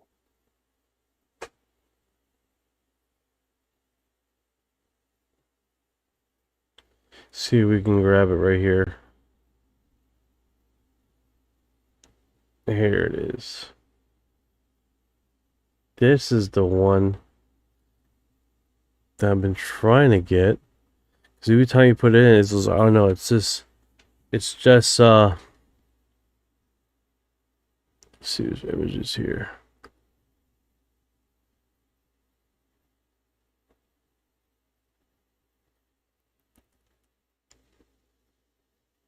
That's not it.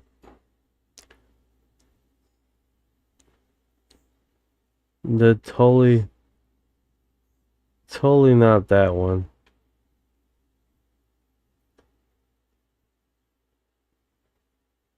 Version of that specific guard photo. Let me grab it for you.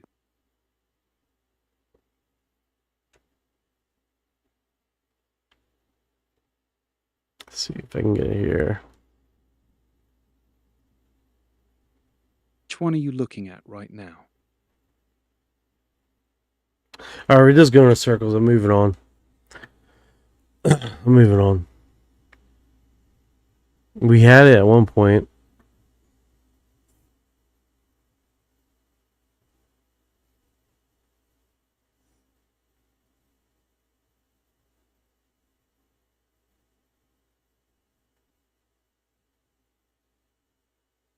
Okay. Let's break this down here. Go back to home. See what is trending, what's been dropped in the last 24 hours. So this one, we already went through this one. Belief in harmful individuals. Do you really expect me to believe in aliens? What is this? X? This is a photo of a UFO that reportedly crashed in Roswell, New Mexico in 1947. Now, I know you don't believe that story, but just hear me out. Now, Ellen's Air Base, the same base that we're at right now, the same base that for some strange reason doesn't appear on your U.S. government map, is supposedly one of the 6 sites where parts from the wreckage were shipped. Mulder, are you suggesting that the military is flying UFOs? No. Planes built using UFO technology.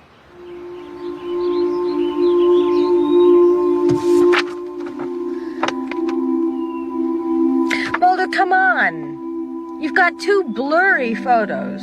One of them taken almost 50 years ago, and another one you purchased today in a roadside diner. You're going out on a pretty big limb. Tell me there isn't a remarkable resemblance. Man, I gotta watch this show again, man. Man, X-Files was the shiznick, bro. The X-Files was awesome. I loved it. I loved it. Hell yeah. Same. That show was straight fire. You got a favorite episode or season? The weirdest one, I don't know what episode it was, but it was an episode where basically they modified the AC, and it made a frequency that basically made people's internal organs into mesh. 44-2 says, I'm rewatching this series on season 3. Yeah, man. The X-Files was this next tier epic. Season 3 is straight heat. That's when the show was really cooking. Clyde Bruckman's Final Repose, Jose Chung's From Outer Space, Pusher, all classics. You on that run right now? No, not me.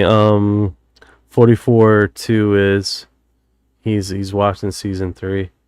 That's where it's hot. The skillet was popping.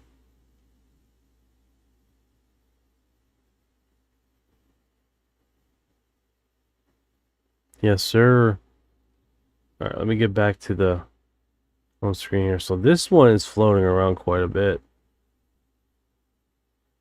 That looks like a stray rock floating around.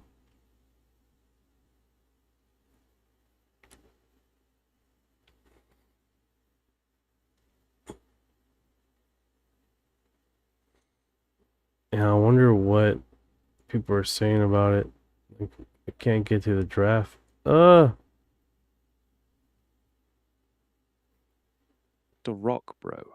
People in the comments are split. Half are saying it's proof of aliens. The other half are dragging them for calling a floating rock extraterrestrial. Typical internet. Always. UFO mania. Some UFOs are 4-dimensional, operating in a 3-dimensional space. Yeah, that's the new angle they're pushing. That some UFOs aren't just flying from another planet, they're operating in higher dimensions. Yeah, that's actually, I've heard that quite a bit.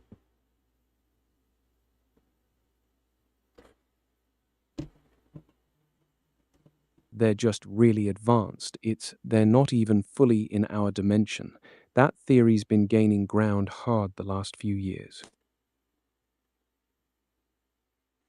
Support energy, brain health. Okay, that looks like advertisement.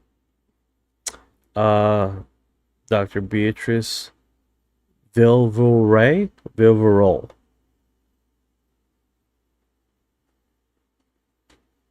If you look at it, Deep analysis on sonar and imaging data for underwater and we suddenly discovered that one of these images had 9 objects appearing and vanishing at the same time within a small image, and we were like, what is that? were there segments like if you look at a transient, or were they all basically the same? Like there'd be some blurring or smudging. I mean, obviously some things like, we'll talk about cosmic rays later, of course. We'll talk about, asteroids and planetary objects and near-Earth objects that do come and go, perhaps, or, bolides or meteoroids and things like that. But what was the characteristic of these transients? Let's stipulate that they are, some sort of technology, although obviously we're going to talk about that. It's contested. But let's say it was. Would that have the exact same transient, behavior in a photographic emulsion as it would, say, in a CMOS camera or similar advanced camera? What do you actually see? Like, what can you describe them for the people that are listening? What do they look like? So what we saw was 9 objects that looked just like stars, like any kind of stars in the plates. Mm-hmm. And when I manually tried to look at the brightness profile, so what we astronomers do to separate something that is round and is around dirt, because you can have bubbles, you can have plate defects that are round and also are star-like. So what you do is to look at the brightness profile for a star of a certain magnitude and compare to the brightness profile of of a real star that you know is real and that is there in multiple catalogs. And this camera, sorry to interrupt you, Beatrice, but the camera has a support for the secondary, right? So it must have some diffraction spikes or some telltale sauce for point source function, the point spread function. And what you're saying is that the point spread function looked identical for these objects as for a true point source like a star, right? Exactly. So we just compared and it looked identical, and I was comparing to the stars that had similar magnitudes, so they just looked identical to me when I was measuring. Now later we learned that there are some statistical differences, but when you just manually were trying to look at it, then it looks very similar for, like, if you compare 1 and 1. What is the new phenomena that you said you found statistically looks different when you examine it statistically, rather? So today, and actually that's thanks to some of the critics, if you take a big sample of these transients and you compare to a big sample of the stars, you see that they are slightly, not much, but a little bit sharper and more narrowed, the brightness profiles, than they are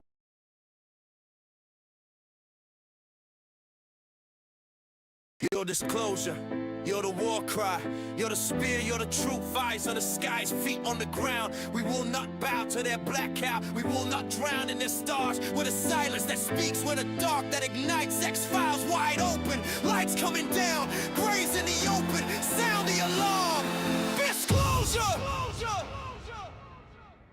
Yeah, what I get to.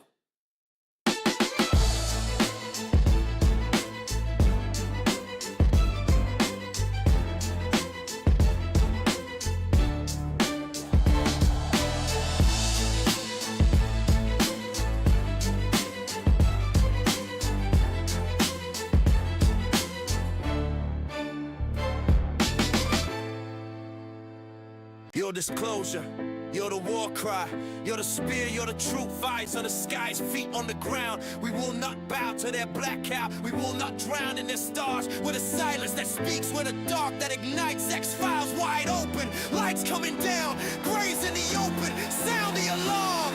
Disclosure! Yeah, what I get to.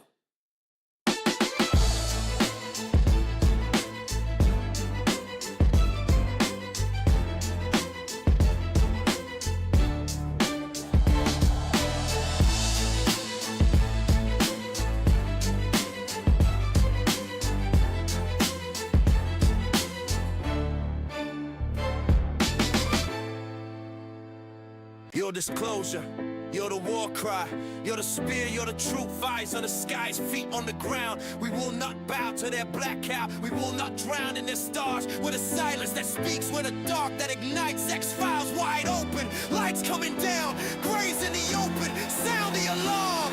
Disclosure! Yeah, what I get to.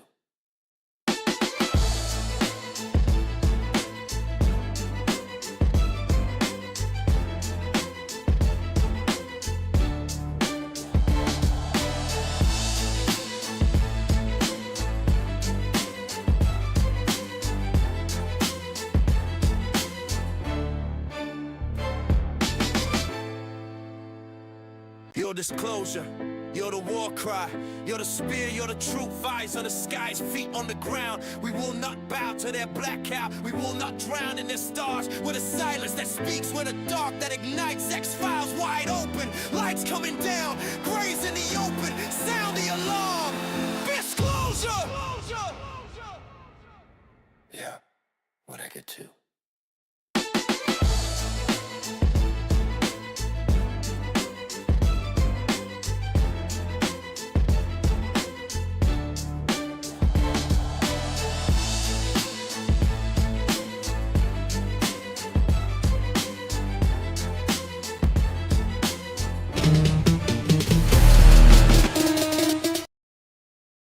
Sorry about that. We were seeing two lights in the backyard that were coming from nothing, it appeared, and we were investigating that.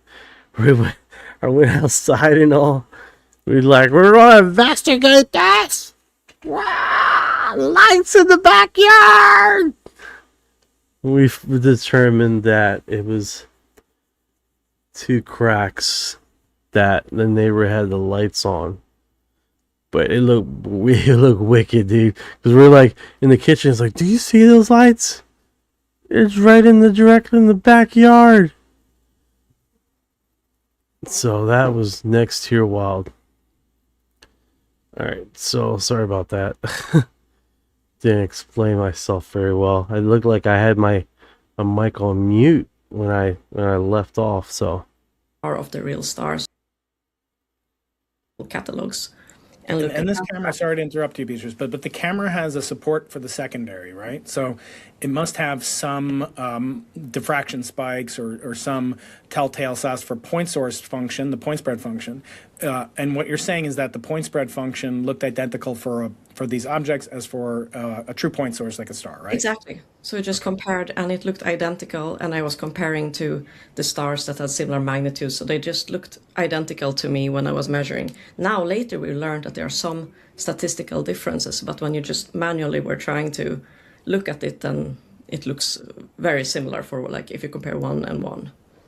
What is the new phenomena that you said you found statistically looks different when you examine it statistically, rather? So today, and actually that's thanks to some of the critics, if you take a big sample of these transients and you compare to a big sample of the stars, you see that they are slightly, not much, but a little bit sharper and more narrowed, the brightness profiles, than they are of the real stars. And that fits very well with what happens if you have a very short flash, because then you have less of time for atmospheric turbulence to disturb the profile.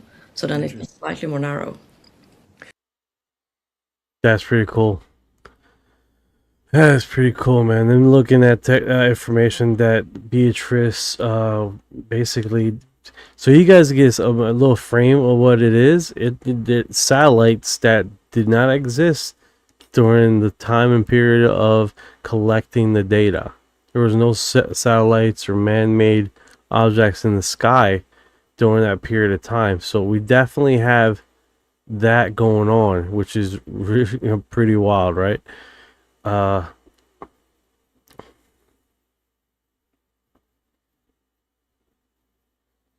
me see here.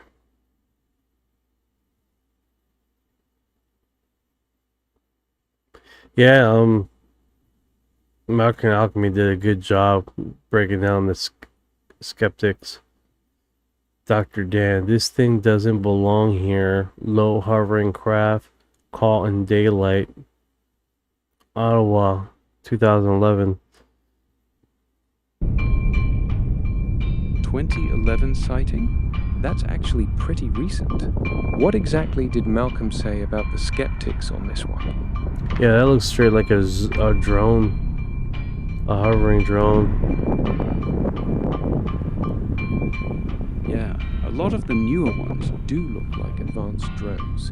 The question is...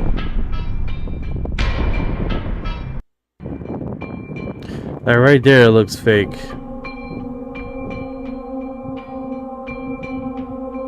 Yeah, right there looks fake.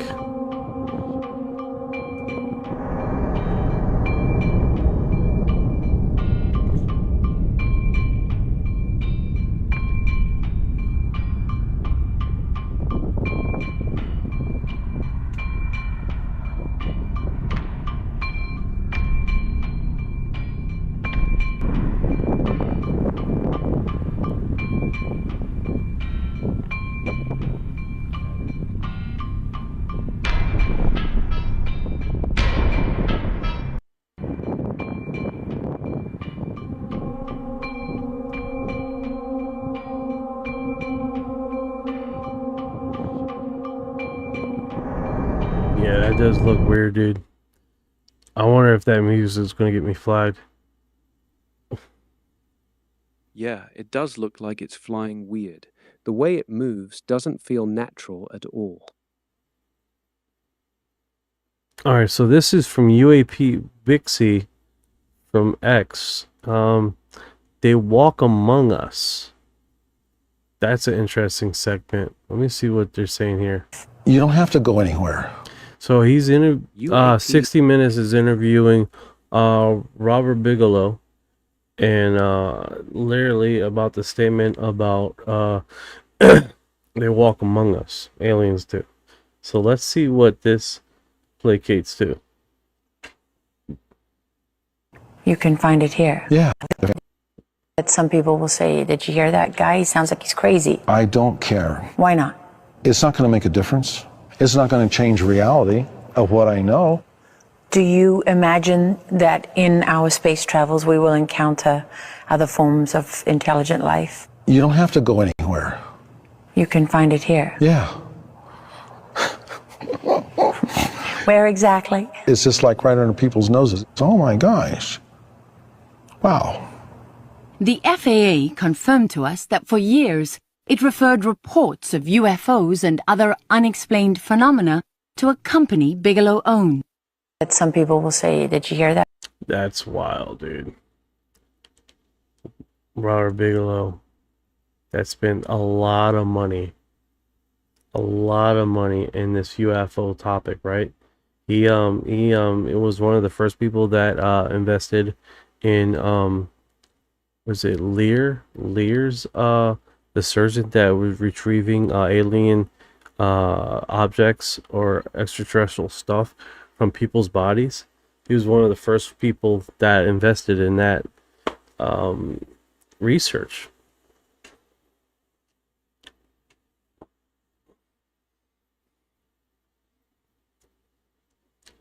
And that's this next here freaking wild, dude. This that, you know. They're getting retrieving back body objects from people's bodies is next here wild. To be honest with you.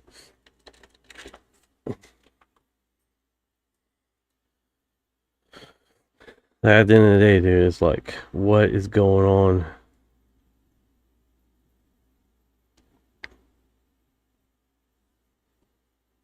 Let me go here.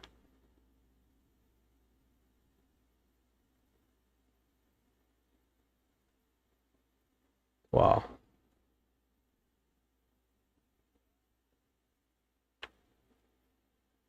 Let's see here. Yeah, I'm like, what is going on with Orion? What's up, man?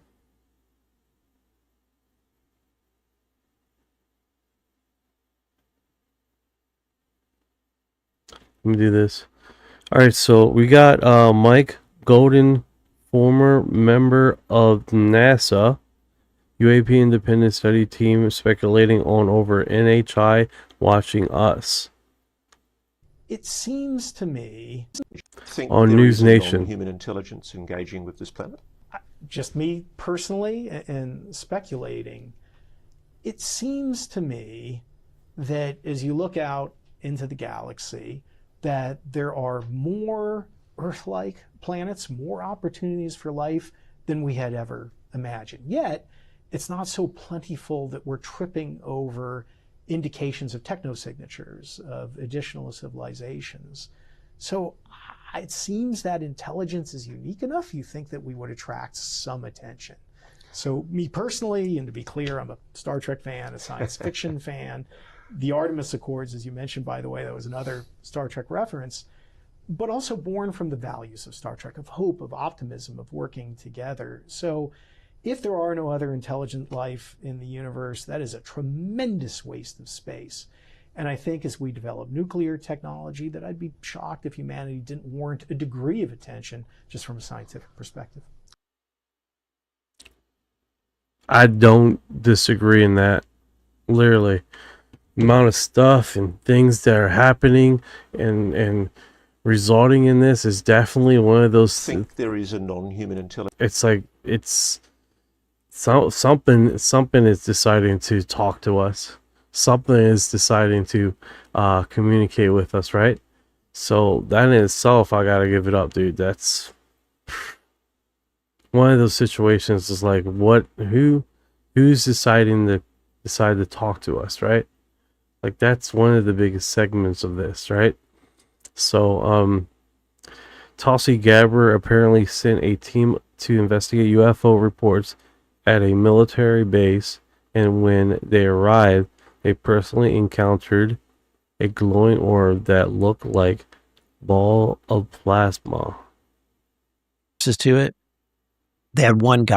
I would say the most remarkable thing that happened was you had this transition with, and I think Tulsi did a great job setting up what was called the DIG, the Directors Initiative Group. And she had these teams that are investigating several things, one of them being UFOs, UAPs. And I think that was probably one of the lower priorities of the group, but they were doing that research and they really didn't dedicate a lot of resources to it. They had one guy, basically, and I think he got discouraged pretty quickly. Or not quickly. He really threw himself into it for a few years and then got discouraged. And then as he was transitioning out, they had brought me in and briefed me about what they had accomplished. And then a few months later, they said, "Sir, we need to bring you back in." They actually reached out to me and said, "We would like for you to come back in, and we want to brief you because things have changed." So they brought me in and they told me about the event that happened in the Western United States people from Tulsi's team were actually on site. Whoa. For this.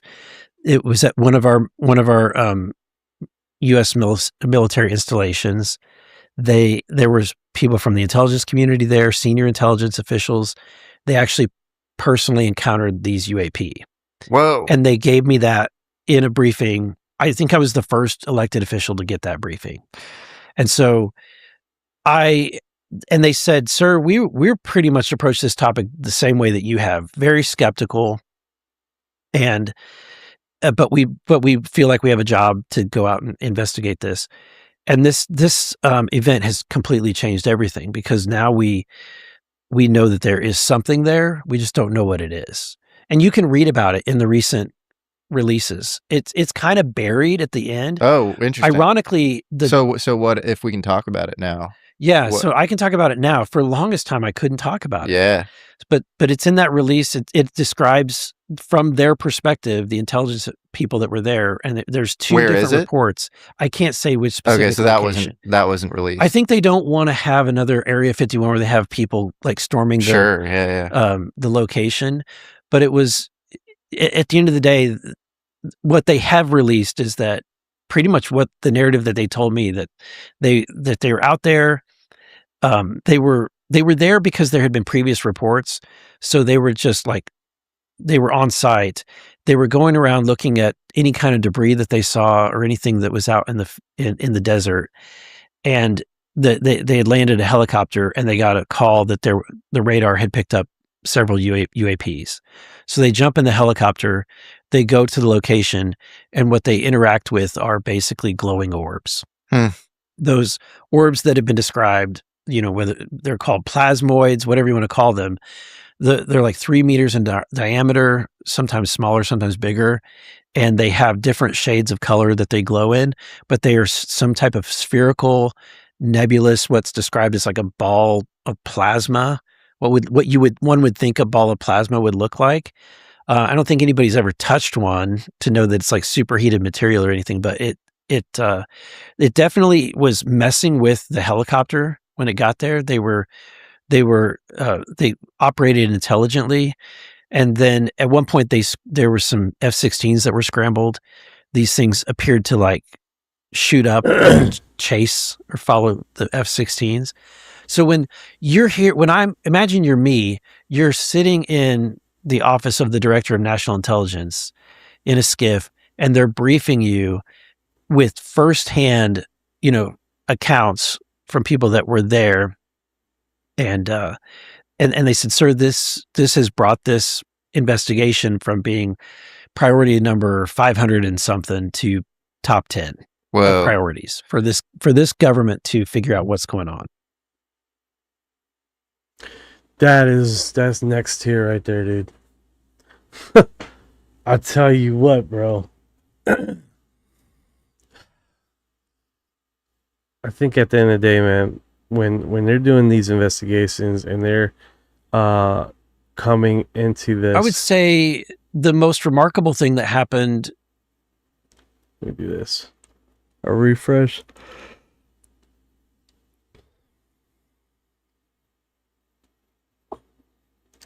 What's this one? Bombshell anti-gravity document proves classified research continues. This is from Jay Anderson's X account. Statements that directly contradict the mainstream. Yeah, fucking music, dude. I can't do that. UF News Report. Let's see here. What's this one? Michigan UFO mass sighting 1966. If they call it flying saucer, that's what it is. Let's see his statements. And when it got to the top of the trees, it stopped. It looked like a fallen star meter. It was red and kind of coming down and on about a 45. And so then I watched it, and I was going to see if it landed and then maybe go down and see what it was. And when it got to the top of the trees, it stopped. And a blue and a white light come on it. And I looked at it, and I thought I was seeing things. Frank Manor's UFO remained over his swamp more than 4 hours. His children saw it, his in-laws saw it, residents of the area saw it, the police saw it. No one photographed it, but Sergeant Newell Schneider of the Sheriff's Office remembered it well enough to draw it. No, it moved very rapidly at any speed, or rather any direction it wanted to go. Why it could change and go to the right or the left or go crossways without hesitating a bit. What do you think it was? Well, if they call it a flying saucer, that's what it is. Looked like a fallen star meter. It was red and kind of coming down and on about a 45. And so then I watched it, and I was going to see if it landed, and then maybe 311 see what it says was. Jesus And, saw it. When it got to the top of the trees, it stopped, and a blue and a white light come on it. And I looked at it, and I thought I was seeing things. Frank Manor's UFO. What's going on? Leave 7 in. What is going on, man? Hope you're doing good today. Yes, that is what I'm talking about. Long time no see. Remained over his swamp more than 4 hours. His children saw it, his in-laws saw it, residents of the area saw it, the police saw it.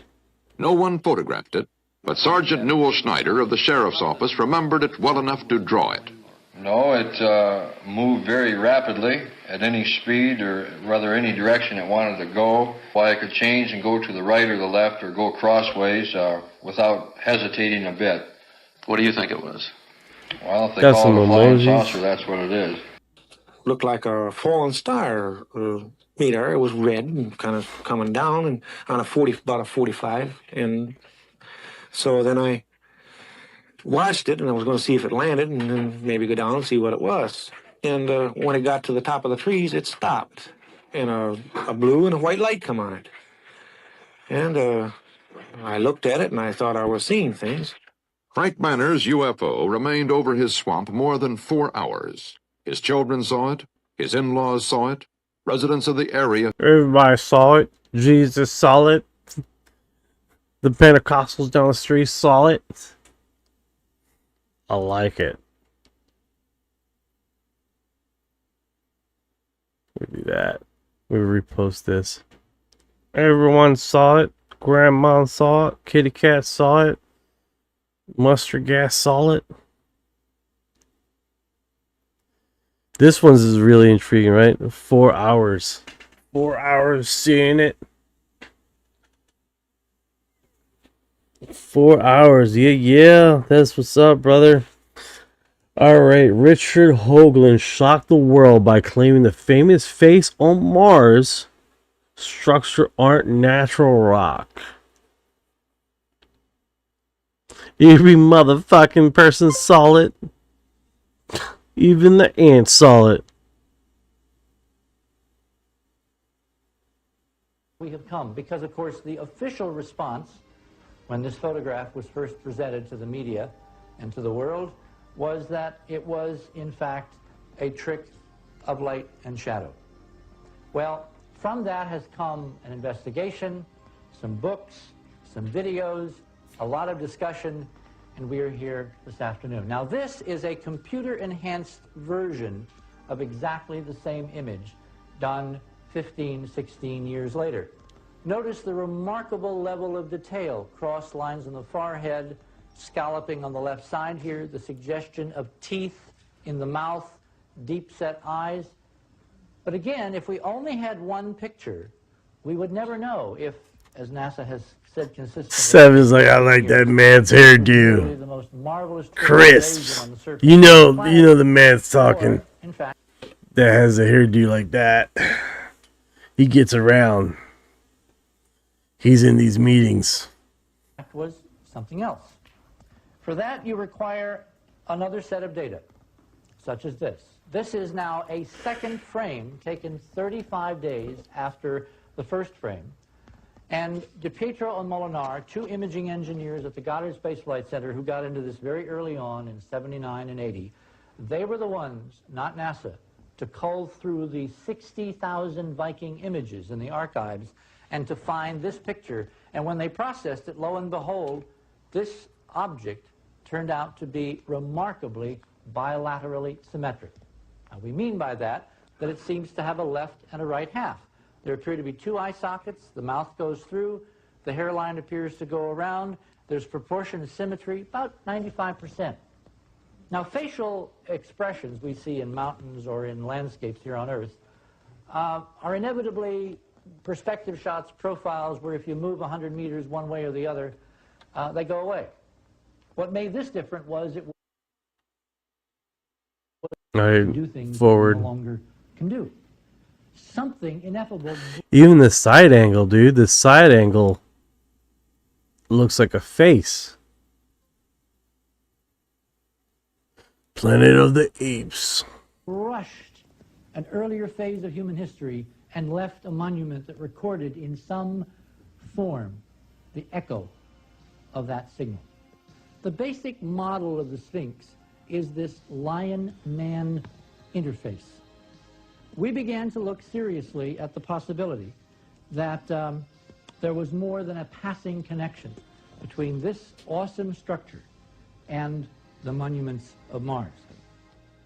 Well, take a look. As you progress through the various imaging enhancements, this is high sun now, all right? You can very definitely see that this guy has a simian proto-human look. What you then do is you take the halves, all right, and you fold over. All right, let me go back one.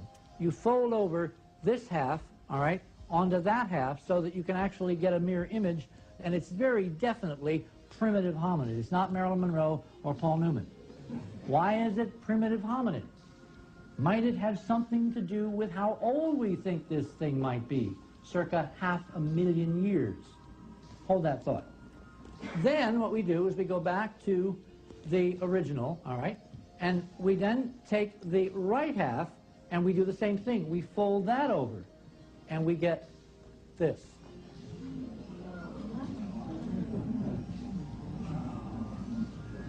Yeah, it does look like Pac-Man. Gratified by your response. So if you guys are on Spotify right now, I appreciate you guys.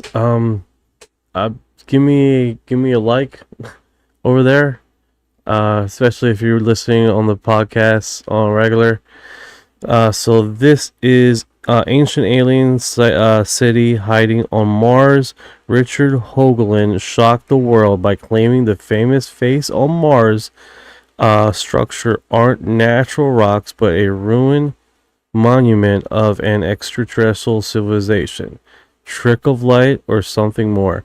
Yeah, this is pretty interesting. Basically, he showed mirroring the imaging from the left side to the right side and then comparing them both together and creating an image, and how that structure looks really eerily similar to the what we know is the Egypt and Egyptian structures over there, which that in itself this inherently showed, like even if like right now people say, oh no, it's not a face on Mars, that's it, to have this odd configuration. And then he shows different imaging of not quality but basically multiple different locations of the same image, and then sun up and sun down showing the same configuration is really remarkable in itself. For NASA later to come back and revamp the image and state what we know that now is that the face on Mars is now the face on Mars, and that is still deep in what we know is UFO community is a lie, because you know what they took a long time trying to figure out what their response is, right? New data came out, like it's always seemingly the new data or revamped data or aka modified data that brings light to something that looks horrifically crazy, dude. And then this data that wasn't the correct data, aka the Mars on it, the face on Mars, literally him just mirroring it, and this so happens to look like structures in Egypt, is next tier wild, dude. The odds of that happening is very slim to next to none. I mean, that in itself is pretty remarkable, right? And we're just that, and the thing is for that, and then he has sun up, sun down, and the structure still remains. And then for NASA to later come out, it says, "Oh no, it's trick of the light," and it's like, dude, this little live thing he did, I don't know if it was live, but he's standing on stage. He does show that multiple angles in multiple time line of the sky showed that this was a legitimate structure, which they basically aka debunked down, right? But that being said, it is definitely remarkable what the face on Mars really did look like, and what the initial image and data was coming out on it. It's pretty wild. But if you guys have been here this far, I appreciate the hell out of you. I thank you for the likes. Lion Noid, thank you for dropping by. JP Butcher, thank you for you guys dropping by. And everyone in private, I appreciate you guys in Twitch, Kick, X, Facebook, and YouTube, and Rumble. Just thank you for the hell of you guys just dropping by and checking out the program, and hopefully kept you guys entertained throughout the whole segment. Appreciate you guys. If you've been here this far, you are disclosure.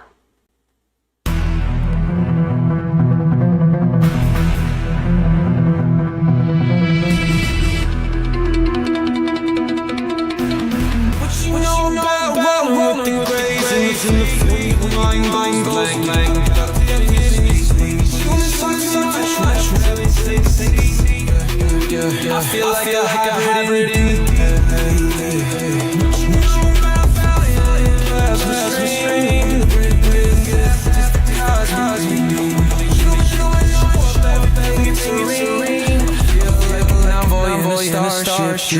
She say that I'm weird. I'm like, you ain't seen the sphere.